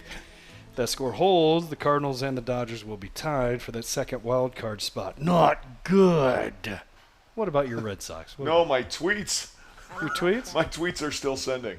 So everybody, you're going to probably get tweets about 12 o'clock from Bracewell. And I've been asked by Ian to say the clean sweep will not be complete unless, A, Ian wins his youth bowling match tomorrow, his soccer game tomorrow, and if Aubrey wins her soccer game tomorrow. But really, and I didn't plan to do this, but I'm going to do it. The most important thing happening this week is your son Joe and his wife Julia are expecting. Well, we've been blessed. Joe and Julia are really the front runners here of the addition of the Flaherty family. Joe and Julia are expecting at any moment now, so we have plans to be in the area where they're at next week, so there'll be an empty chair maybe, or Mix will actually be able to talk on air it's either as that we or make our way up there. I know Ian wants to get some time, and and might take Will Weeman with me, Brock Schnaden. It's a wide. I'm going to have interviews. You have many this week. choices. I'm going to have interviews. It's all way up. Right. I mean, it's all going to be step Just up. And then my oldest son Jack and his wife Emily are expecting number 2 in a couple months after that. So we've been very blessed, and so it's an exciting time. So well, please pass on my congratulations to Joe when it happens, and I do. For those of you who know Joe Flaherty, you know how meticulous he is. You know how detail-oriented it is. John was telling me before the game off air, Joe has an itinerary. Among other things, you may not divulge to anybody until they divulge the birth on social media. I certainly respect him, but I think that's Joe's nature, that he's always been very linear, and so Joe is about 6 inches taller than me now, but he's still my mini-me, because from the time I got to know him when he was about 8 years old, he and I were kindred spirits where statistics and numbers and things like that were concerned. So it's funny, not unexpected, but funny that he would say, "Father, you may not share with your friends until I've shared with all of my followers." You're exactly right, and I will honor those wishes. Well, congratulations to the Flaherty family. We will all pray and wish you all well for a successful delivery whenever that happens this week. Well, we're going to wrap things up. Burlington dominant from start to finish, scored in the first quarter, and were never headed as they prevail 31-0 over Fort Madison. They win for the 40th time in this series, and look forward to next week. Week 5 and the opening of Class 4A District 5 action as the Grounds hit the road to take on Davenport Central at Brady Street. Again, going to be a little, well, actually next week's opponent pretty similar to us in terms of running the football and having quick tailbacks. And what you're looking at is really two programs that have been knocking heads over the last 10 years, because I know my time with them, it's always been a 1 point, an overtime, a 3 point. There's never, I think in 2008 it was a 16-0 shutout that we pitched to get them. But I mean, it's really been close all the way through. So it really is a great test coming in to the opening of district play, and anything can happen. Grounds return home in 2 weeks to take on the Bulldogs of Bettendorf and then play Davenport West. They get the back-to-back home games this year. Of course, that means next year they're on the road back-to-back weeks, but we'll take advantage of what the scheduling gods did for us this year. But let's celebrate this one for at least 24 hours. Burlington 31, Fort Madison nothing. Make sure and stay tuned. Top of the hour, the Iowa Radio High School Scoreboard Show. They'll take you up. They'll go through each class of scores twice over the course of an hour and a half. It runs from 10 until 11:30. Then don't forget, tomorrow, pregame show begins at 4:30. And then the Iowa Hawkeyes kick off against the UNI Panthers right around 6:40 or so, right here on KBUR. And I don't know the time, but on the KBKB side, they will have Iowa State football. And I don't remember their opponent because I don't like Iowa State, so I don't follow. Oh, that's right. They host Oklahoma tomorrow. And that might even be an 11 o'clock kickoff on KBKB. Either way, thanks for tuning in tonight and listening to us, and very excited about the YouTube opportunity we're going to have at home now. I hope you enjoyed. If you were home watching along with us, I hope we didn't screw up too much. You know, sometimes you can hide that on the radio. If they go right and I say they go left, you don't know any differently. So I don't want tweets coming at me saying, Mace, you screwed up here. No, it's all part of it, right, John? It's part of the show. It's part of the show. And we have faces for radio, as we said earlier. Well, as always, thanks, Flair. Great job tonight. Had a great time calling Greyhound football with you. I want to thank all of you out there in listening and viewing land, and all you new listeners, perhaps, who are listening on KBKB. We hope you enjoyed listening as much as we enjoyed bringing it to you tonight. We just really want to make one last shout out to the Bloodhounds. We've talked off air. You know, I think they have made some great strides in the last couple of years, and I think they're going to have an impact as the year goes on, and as that staff can stay together, I think they have an impact in a much larger fashion as the years go. Well, and against other opponents, obviously, they've had some success. Sure. They will continue to have success throwing the football around like they do, especially when it's kind of a unique approach to high school football. Mm-hmm. High school teams still like to run a lot more than they throw it. Fort Madison's kind of the aberration, and they're going to have some success. I absolutely agree. I also want to say thank you to Jerry Carlson back in the studio, getting us in and out of breaks as well as he does each and every week. We could not appreciate or thank you more. I want to thank all of our advertisers and all of our sponsors here on Greyhound Football. Kirk Masner Family Dentistry, Case Buying Community Credit Union, Edward Jones, the John Hart Agency, Barn Grover Glass, Standard of Beaverdale, Ryan Schmitz Flooring America, Bob Dodds Insurance, Danville State Savings Bank, and Universal Therapy Works. And finally, I want to thank the two ladies in my life. Thank you to my wife, Kelly, my daughter, Aubrey, who were here for most of the night tonight for homecoming festivities. Thank you for letting Ian and I and John hang out every Friday night during football season, because if you said no, well, I wouldn't do it out of respect to you, but you've never done that, and I cannot tell you how much I thank and appreciate you for letting me have this much fun. Once again, your final score, Burlington 31, Fort Madison 0. Keep it right here, top of the hour, the Iowa High School radio show, scoreboard show, coming up in about 5 minutes. And until next week, when we come at you from Brady Street Stadium, we tell you goodbye and go Greyhounds!